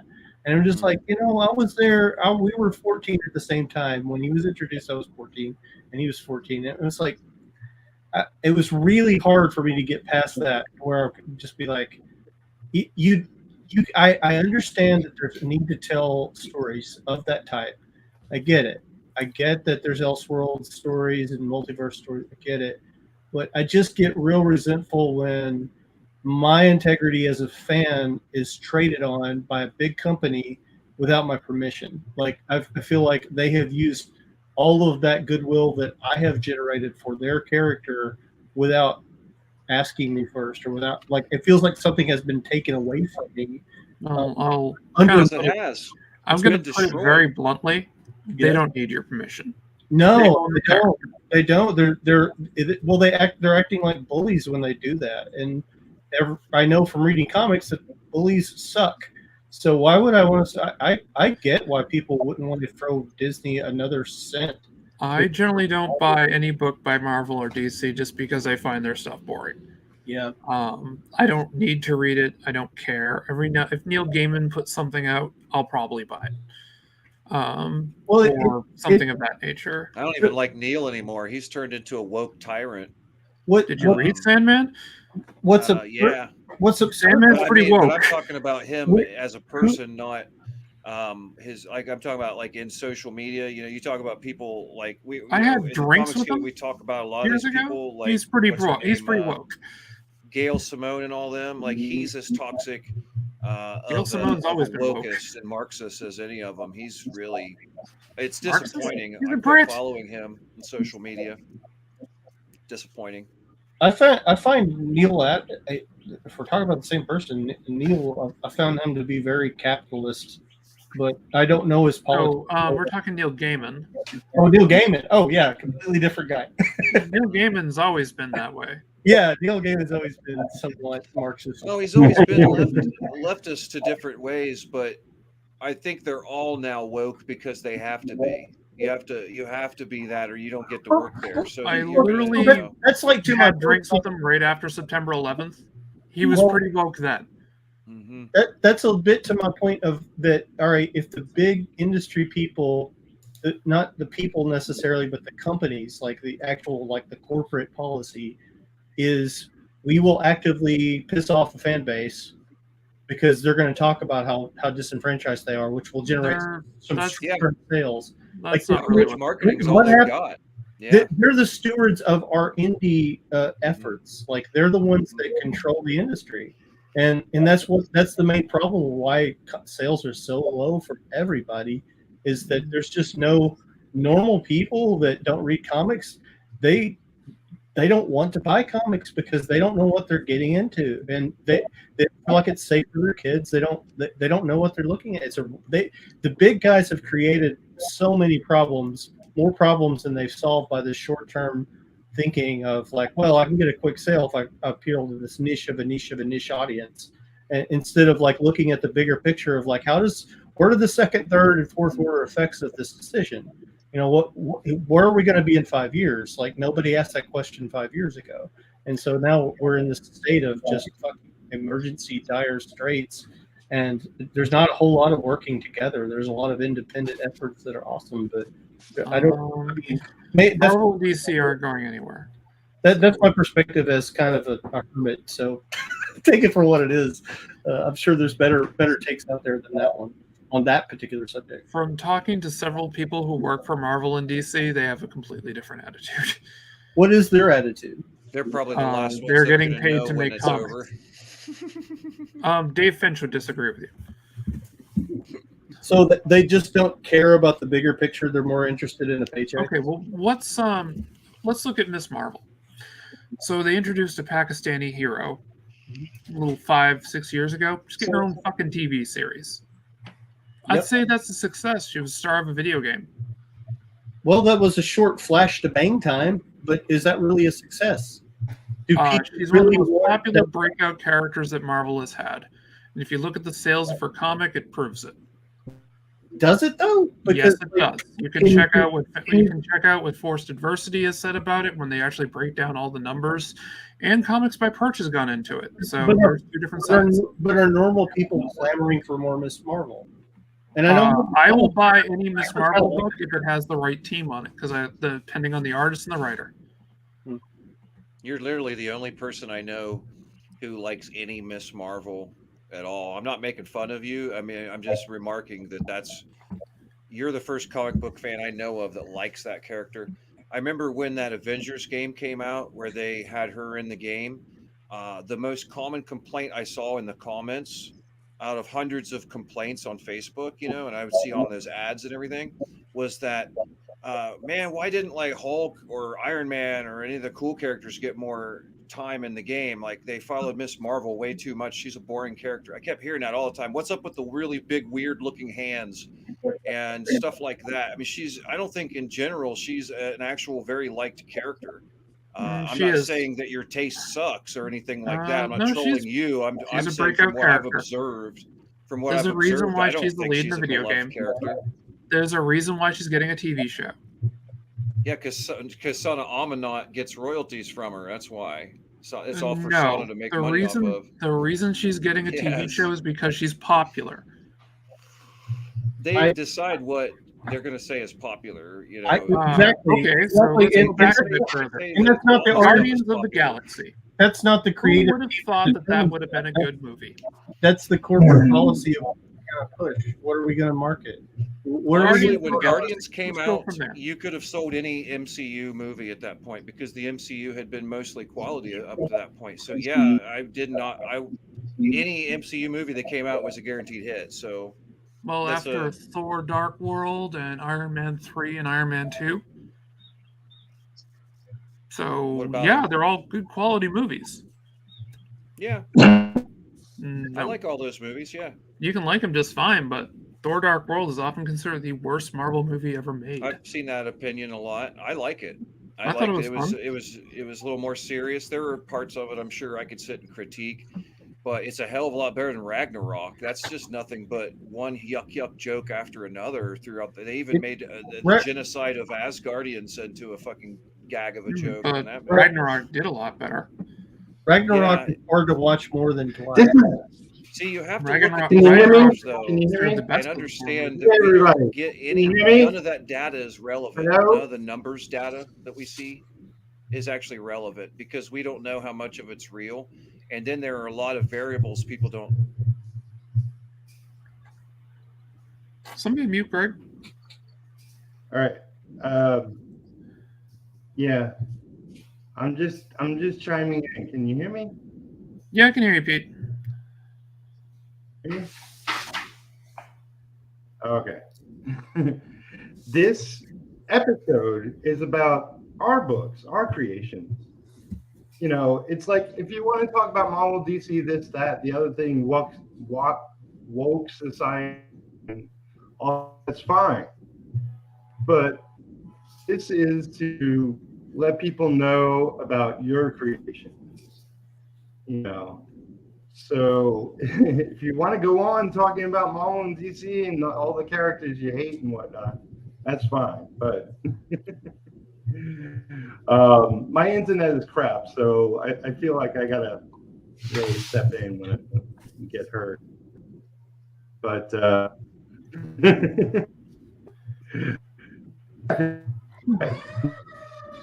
but yeah, I mean, you want to talk about whatever, but like, you know, like there are things right in the world, there are things wrong in the world, and you know, it's like, tell us about your creations, tell us about what's good about them. Yeah, Star Wars and Marvel and DC are the last things I want to talk about. So I'm Let me right there get with the you, arena Pete. back. I wanted to. Hey, Peter, I want to apologize. Yeah, there's plenty of Bad direction. But talking about something is better than talking about not like talking about anything at all, which is what was going on this panel. So that's why I went ahead and jumped into jibber jabber a little bit. Well, we were talking about different books, and then Randy brought up Kenobi. So it's my fault. I completely own it, and I apologize for it. I'm new at this, guys. This is why I don't have my own stream. So I do apologize. I'm not going to give you shit over it. People are always talking about mainstream stuff, and I'm really anti-mainstream all around. I don't watch any of the movies. Nothing. You know, you're anti-mainstream, and you're preaching about like the Dragonlance Chronicles and Forgotten Realms series. That's not the same thing at all, really. No. So anyway, I have this book. It's called. I don't absorb anything from like the last 10 years. If you need me to specify exactly, like the last 5-ish years, especially, like I don't watch any of the new stuff, any new movies. I don't read any mainstream comic books, none of that stuff. Now the classics that are great, made by actual craftsmen from in the past. Yeah, I fucking love all that stuff. Hell yeah, I still love the old comic books. Absolutely.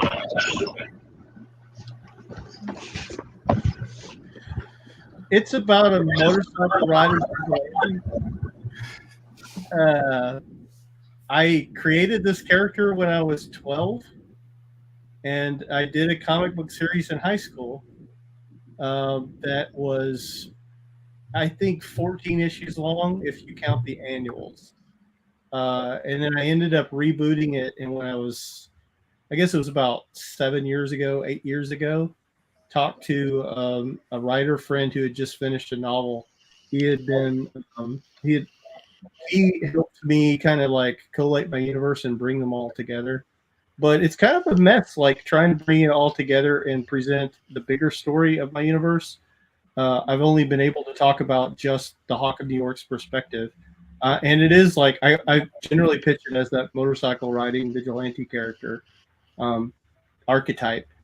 But there's a bigger story. Like in the universe, there's Father Time and the Grim Reaper. They're elemental beings. They're stewards of magical objects. The Reaper has a blade that's responsible for all death in the universe. The Father Time has got a hourglass that's the other magical object. And then there's one more. It's called the Power Seed. You're not really sure who's supposed to steward that, but this character shows up called the Dark King. This is before DC did I think it's the Black King that they did. I'm not sure what they called it, but I came up with this idea that these magical objects could essentially control anything that was out of the ordinary in the Hawk of New York universe.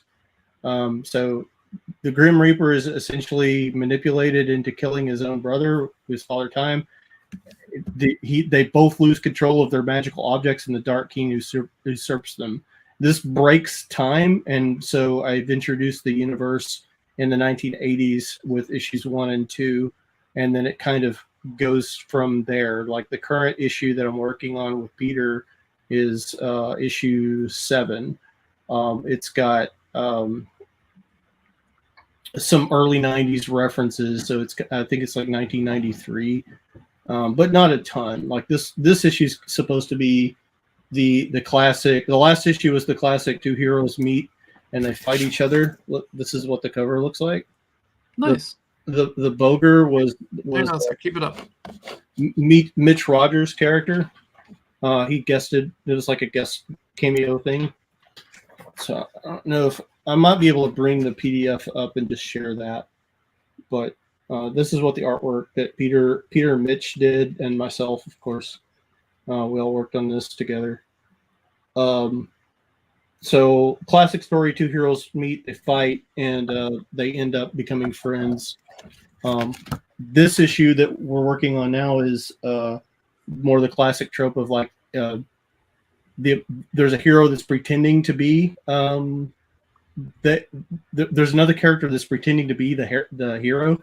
So the hero has to figure out what the hell is going on, and solve it by the end. That's what I'm penciling right now. So I'm trying to get at least one page done per day and get all the pencils. Got 15 more pages to go this month, and then get them over to Peter for inking, and then we'll get it to the printers. Hopefully in time for Heroes Con this year, this summer. And that's kind of it in a nutshell. Like that, there's I'm grasping at straws, trying to figure out the best way to promote this. I have not cracked the code on how to reach the most people. I think I've said this before. Like, I put a lot of effort into Facebook in the early days and built up an audience, and then they changed the algorithm, and I just lost confidence in that whole process. And I'm kind of emotionally scarred from that experience because You have your own YouTube channel that you've been building? I have a YouTube channel, but I'm not actually promoting it. Like, and that's what I've been told is like, get on YouTube. You need to get on that. Also, do you have a Twitter account? I have a Twitter account where I lurk, but I don't do much on Twitter at all. Well, like that's where most of Comicsgate business is conducted over there, and a ton of backers. I've held off on joining Comicsgate. I've been Comicsgate friendly since the beginning, but my trepidation with Comicsgate boils down to dollars and cents. I don't understand clearly, and nobody's been able to explain to me if Comicsgate is something that goes into Ethan Van Sciver's pocket or not. Like if you brand yourself as Comicsgate, if he's got does anyone have that trademarked? No, it's an open thing. Nobody owns it. That's how sure are we of that? 100%. I've been on a stream with the guy who came up with it, who like made the name. So I mean, they were technically named that by other different people. Yeah, I'm aware. There's so much bullshit associated with them that I want to attach myself to that, but I'm also not running counter to it because I don't see the point in fighting. I don't see the reason why we need. Well, you don't have to actually join Comicsgate and call yourself Comicsgate to sell comic books to Comicsgate backers, because really all they are is just comic book fans. So if you've got a good book, you want to get their eyes on it, they're going to buy it. They're going to back it. A lot of them are. It's the most supportive creative community on the planet that I've ever seen. I don't consider myself Comicsgate. I call myself a Ronin. I don't join gangs. Like on either side, I just do my own shit. That's kind of how I've been, but it's not a gang. You have to look at where and how to promote, and that's kind of what I was talking about, how to promote New York. But okay, so all right. Do you like? There are review channels where people review indie comics. There are channels where they just do like kind of like what we're doing now, like more simple, like focus on just doing their art. For somebody in my position, what do you think I should do? I already told you that's going to help you better than anything. Greg knows what he's talking about. So promote to that crowd, man. I mean, I'm a nobody, and I'm a first-time creator, and I've got over $3,500 already on my campaign, and this is actually a slow time for Comicsgate. Now, if you look outside of Comicsgate, you're going to see that like most of like the Kickstarters, that you see out there are doing like $500 campaigns.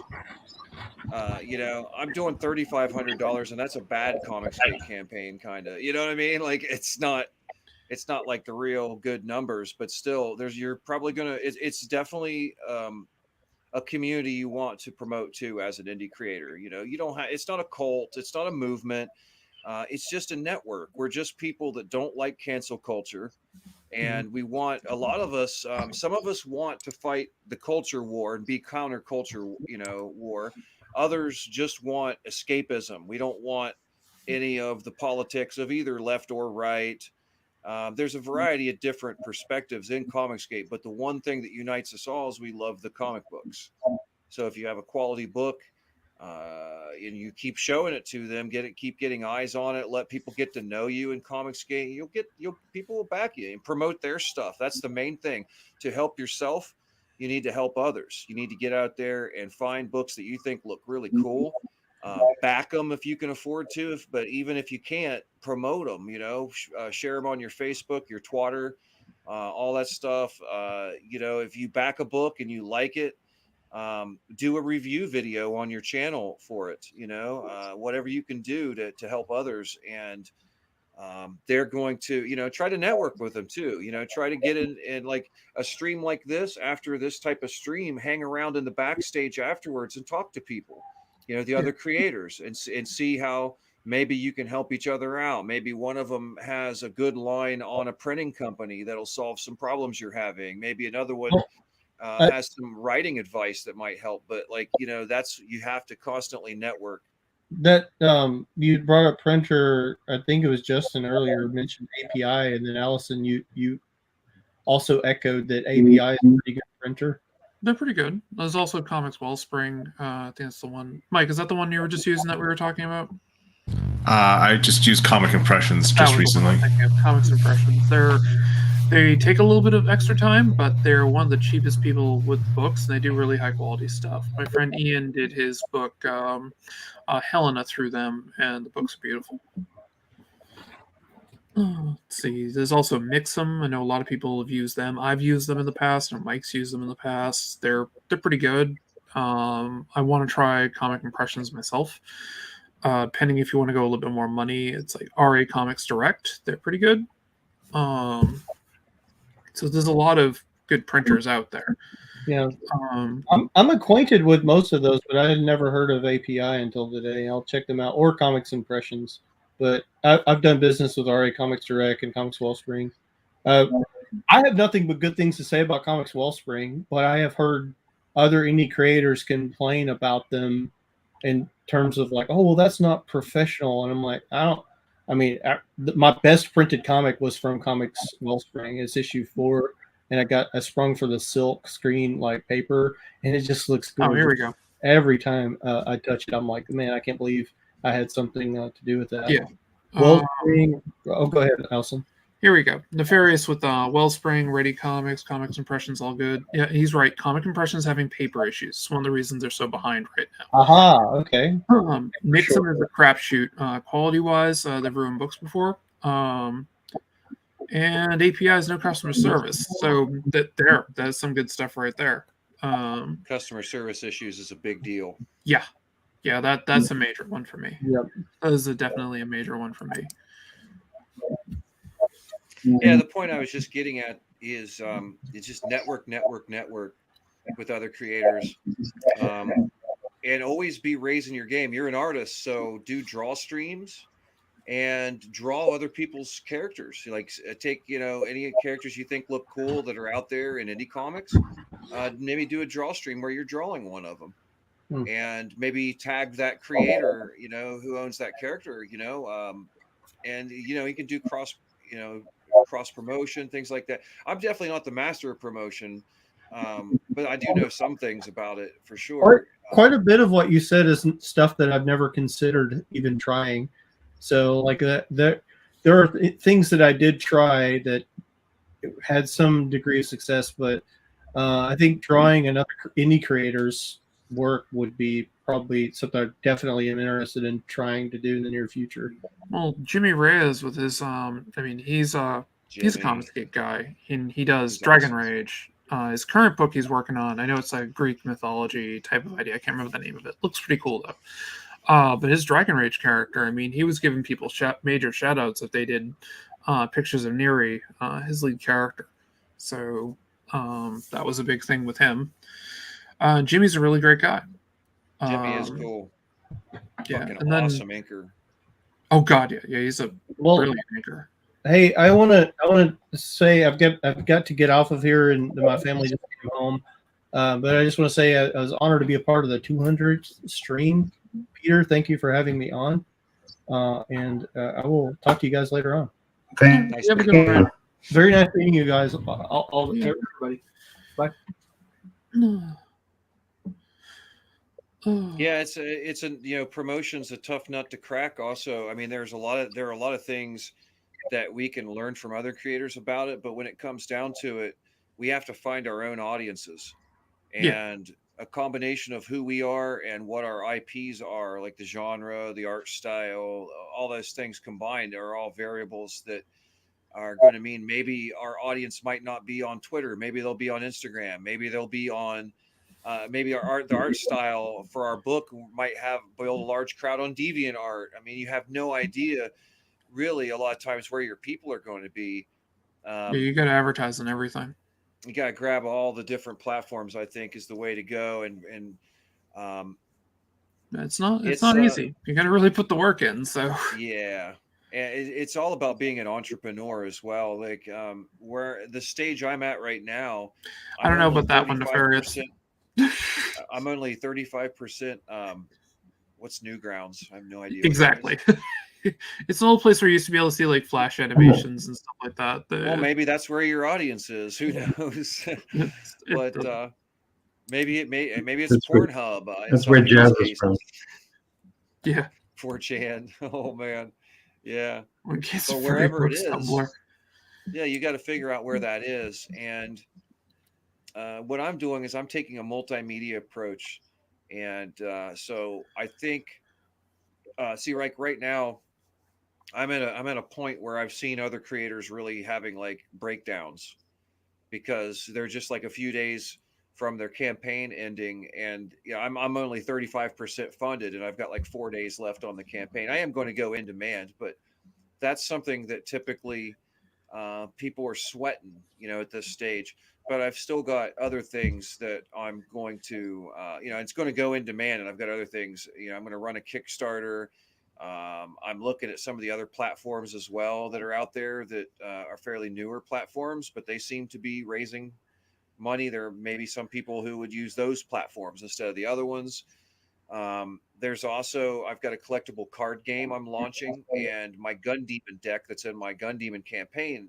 That's the first deck from my card game Battlegate, and we've got 8 other decks in the works with different creators and artists behind them, 8 different IPs that we're launching. So that could probably bring a lot of people over. You can't quit. You have to just keep doing, being productive every day. Get on any streams you can get on, and just keep at it. Keep making connects. Keep networking. It's a full-time job. Yeah, it is. It really is. You got to commit. And if you're working a day job, you now have 2 full-time jobs. Yeah, I feel for people who are trying to hold down a day job. I'm lucky. I've got a lady. We've been together for years, and she's totally behind this. So she's holding that down while I do this full time, building my multimedia company. I'm a full-time artist. So. It's great.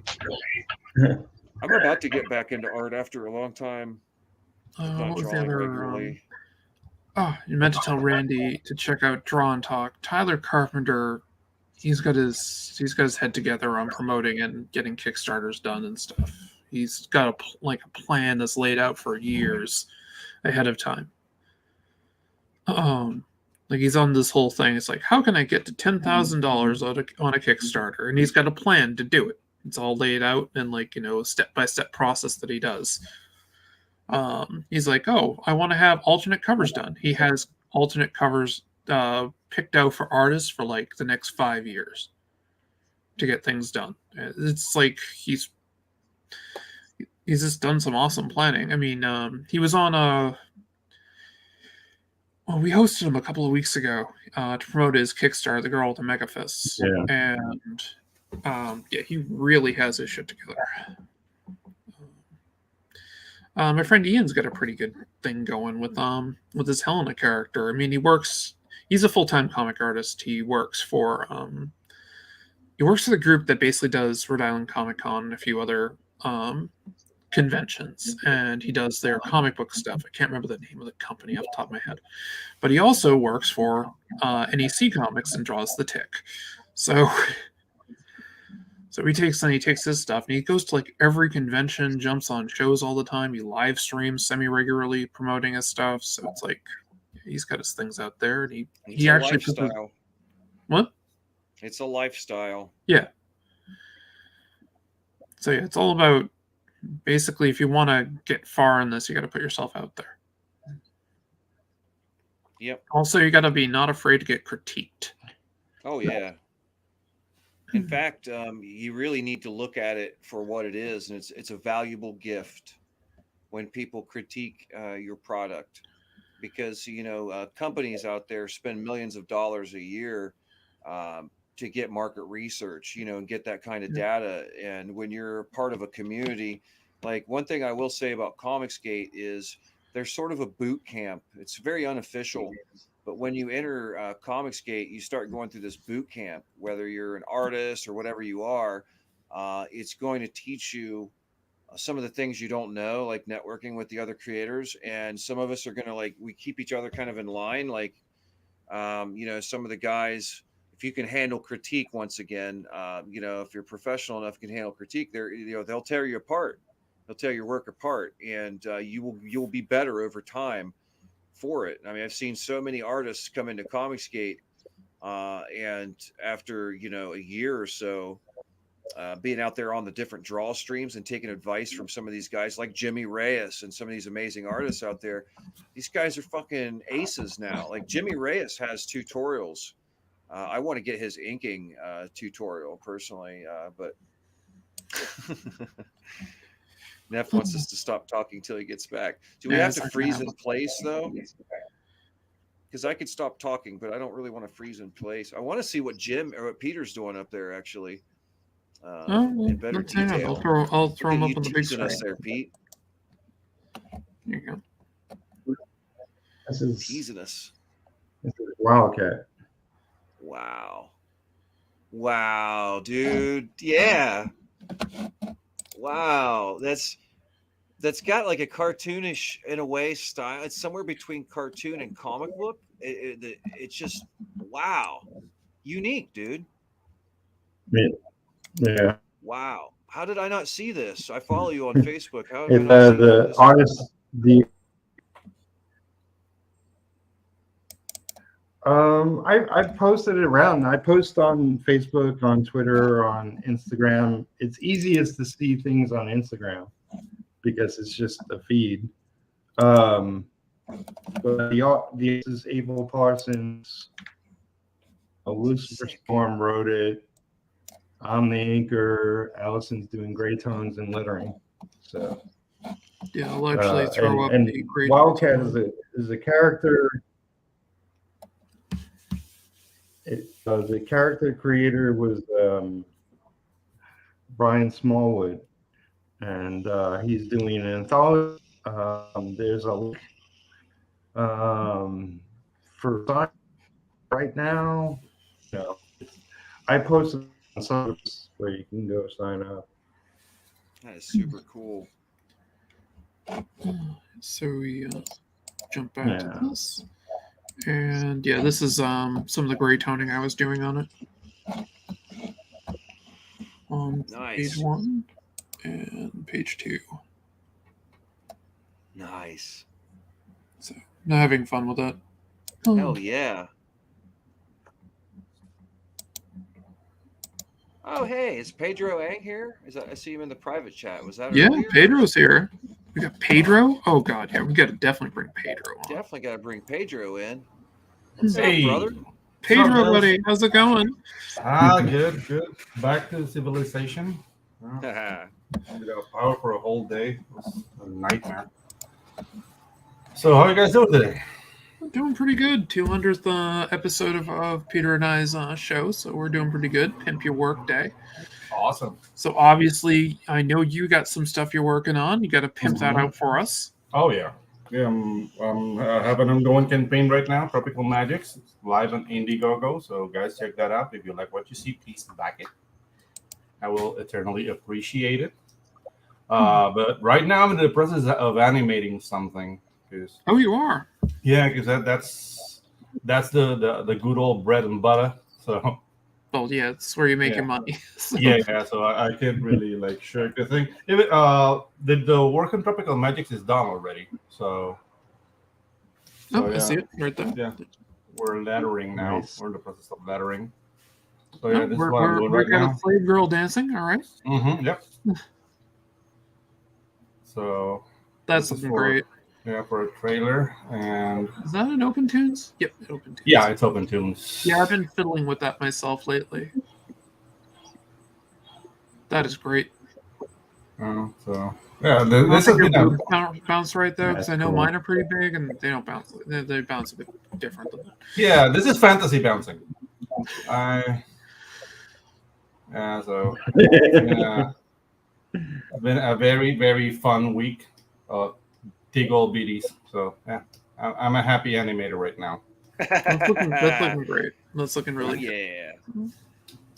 I'm in the process of cleaning up, but hey guys, I don't want to hog the time. This is a call out stream. Show your damn shit. But yeah, this is for the art book of Tropical Magics. This is that is beautiful. The big bad lore, which is like the AI that controls the world. That is gorgeous.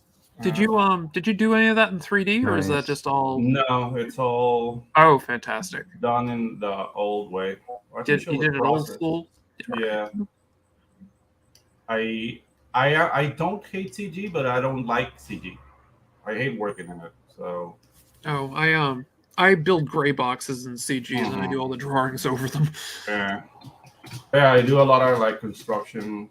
Yeah, I do a lot of construction stuff. Very procedural animation techniques. So yeah, right now you're an animator. Yeah.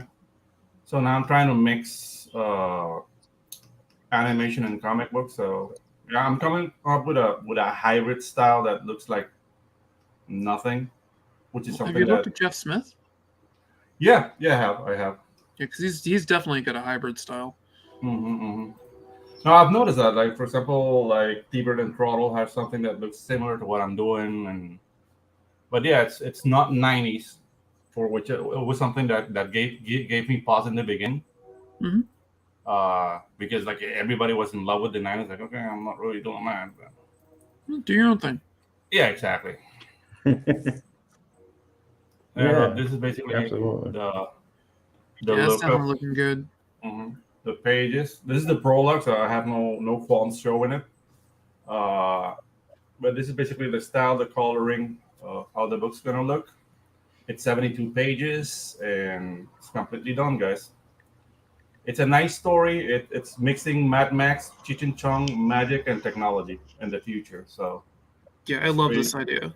Oh, and EJB with the save again. He's got your link already in the chat. Awesome. Bam. So yes, the world weaponizing magic users, testing their powers, how far they can get, and then it's all out war. Looks super fun, dude. Yo, thank you. These splash pages are not gonna make it in the book, but they're gonna be in the art book. It's just testing out, for example, the Ag Force, so the guys who control water. It's okay, they can control blood, so. They can do some gruesome stuff. Just draining people of blood and stuff, and burning and disassembling tanks. I had a lot of fun doing all this. Yeah, that looks great. Oh, thank you. And this is the AI, basically, I'm working on. This is lore. This is the AI that controls the world, and you have to live by her rules or be a pariah in society and live in squalor. Yeah, exactly. It's pretty close. Like I wrote it like a year ago, and we're getting pretty close to something like that. So I don't know. Yeah. Maybe I'm a witch, but yeah, because Yeah, I love that piece right there. That just thank sells you. it for me right there. Mm-hmm. Oh, we got Devil Flyer Momentum. Oh, Devil Flyer. Congrats on the 200 episodes. What's up, Oh, yeah. Rex? Rex. And he's handling the panel. Always good to see you, Devil.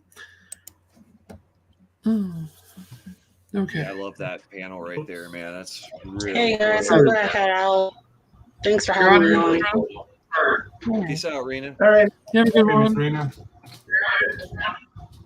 Yeah, I'm about Thanks to for leave. coming. Thanks for having me on. Anytime. You have a good one. See you, Miss Rena. Her book looks See you gorgeous. guys. Bye. See ya. Yeah. Oh, I actually got to get going myself. Hmm. Peter, are you going to be able to take over? That doesn't sound good. I suggest we end it. Oh, okay. With my internet, it Yeah. I got in just in Yeah. time, I guess. I can't handle it. Oh, Pedro, I will. If you ever jump into a stream, I'm It not looks ending really- it until you get to pitch your stuff. So don't worry. Yeah, okay. Your stuff is amazing. Oh, thank you. Thank you. So, yeah, like, I don't know. Oh, maybe I can show the trailer. Yeah, sure. Everybody. I can find it. Yeah, and back Gun Demon on Indiegogo Oh, yeah. while you're at it too. Oh, yes, while you're at it. Bam! Bring it up. Greg, bring it up. Show it off. Love to. Yeah. I've got some images here ready and everything. Yeah, definitely get your Indiegogo up here so we can get it in there and stuff. While I go take Share care of screen. Lily there. Ah, Oh, no, good. already taken care of. Good. Yeah. All right, let me know when the screen is sharing. Yep, I see it. Right. I'll pop you up right after Pedro. Beautiful.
So, yeah, guys, Tropical Magics, please back it.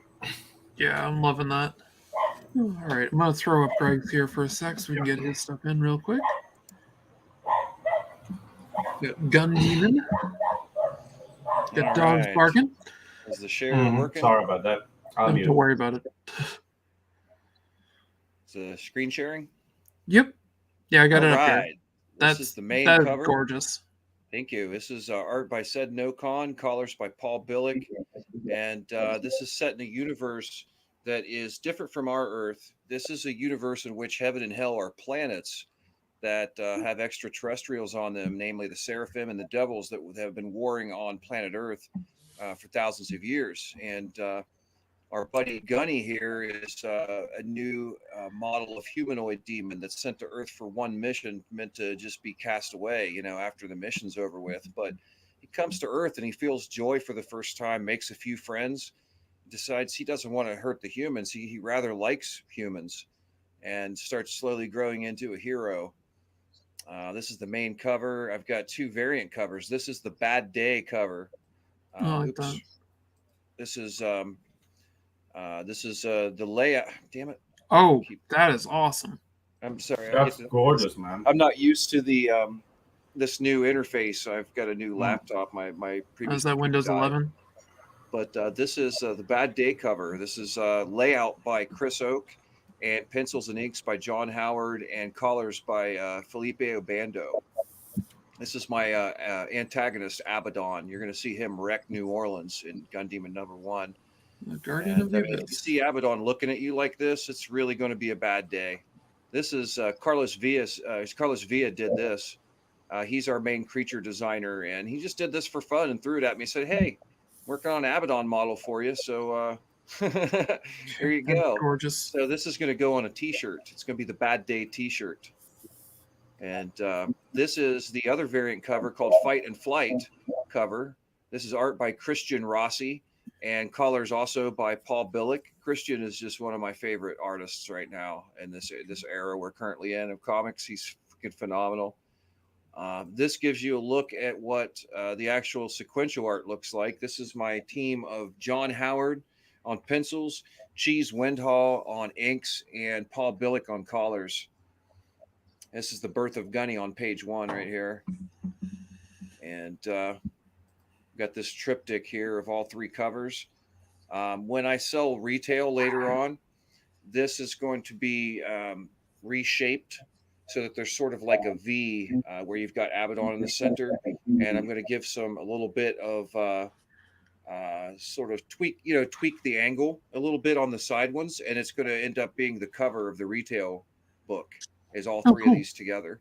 So the backers will be the only ones, for the most part, getting the original, all 3, the individual covers. There will be some reprints of the individual covers later, but only the backers are getting these original covers. Now, so that's Gun Demon, and also introducing in that universe. Sorry, I should have had this already opened. But introducing in that universe, I've got the Mighty Mechalor, and you're going to see him in that issue. This is designed by Isan Fazeli. He's also the sequential artist on the Mighty Mechalor series. You're going to see Mecha in action. Yeah, that's awesome. That's really cool. In that issue. And then this is later when I launch the Mighty Mechalor issue 1, you're going to see his heavy mecha suit here in action in that book. You can see how big it is. This is a 6-foot tall human here for scale. Yeah, I like doing that myself when I make big stuff. Put a person in there just to get an idea of the size. Yeah. See, like this suit right here, he could literally grab somebody human sized in its hand. And then massive crunch. Yeah, this is it's really fun. The reason I wanted Mechalor so much, it's so much a dream project as well, is because ever since I was a kid, I always loved mechs. But I didn't like any of the mech IPs that were out there. I didn't like the animes like Gundam, didn't like the stories, didn't like the characters. None of it was interesting. I just loved the mech suits. Yeah, so I always wanted mechs in a superhero universe. And that's why, that's what led me to putting the Mighty Mechalor together and putting him in the Brain Cage universe. Nice. Very nice. Yeah, like even though I really enjoy Gundam, it can get depressing. So yeah, I guess. Yep. Yeah, Gundam's boring too. Gundam's a war story, so yep. Yeah. It's also boring, and also it. Another thing I don't like about it is it's just really poorly written. The villains will sit there for 10 minutes at a time, telegraphing their plan for the audience, and then the world building makes no sense. Okay, so you got a Gundam, and it's better than multiple fleets of fighters. So why do they still produce fighters? Just make Gundams. There was an explanation on the first Gundam. It's just like making one Gundam is very expensive, and the resources to make Gundams are very limited. So it's basically like a genie that you find. So that's why they have that many. But yeah, I there's a bit of lazy writing because there's a lot of filler on those episodes. So no, it's anime from the 70s. They had an explanation, but still, resources. I mean, it's an I win button. So why wouldn't you have one? If like some military power, you're gonna have a fucking gun. Why would you want to have fleets of those trashy fighters anymore? You know, because you got to get rid of the population. That's how I saw it. It's just like All right, guys, I gotta run. Yeah. But yeah, so Been a it's pleasure, been a good guys. stream. Mike, you want to give another call out to your book? Yeah, it's Cassiopeia. It's available on Amazon. 3 issues are out. The 4th issue should be on Amazon in about a few weeks. Excellent. Very good. Awesome. All right, Alison McGlone, with my partner in crime, Peter Palmiotti, who's been silent the majority of the stream. And we will see you later. And thank you for joining us for the 200th episode. Pete, I need you to end the stream because I don't have that available. Thanks, everybody. Bye.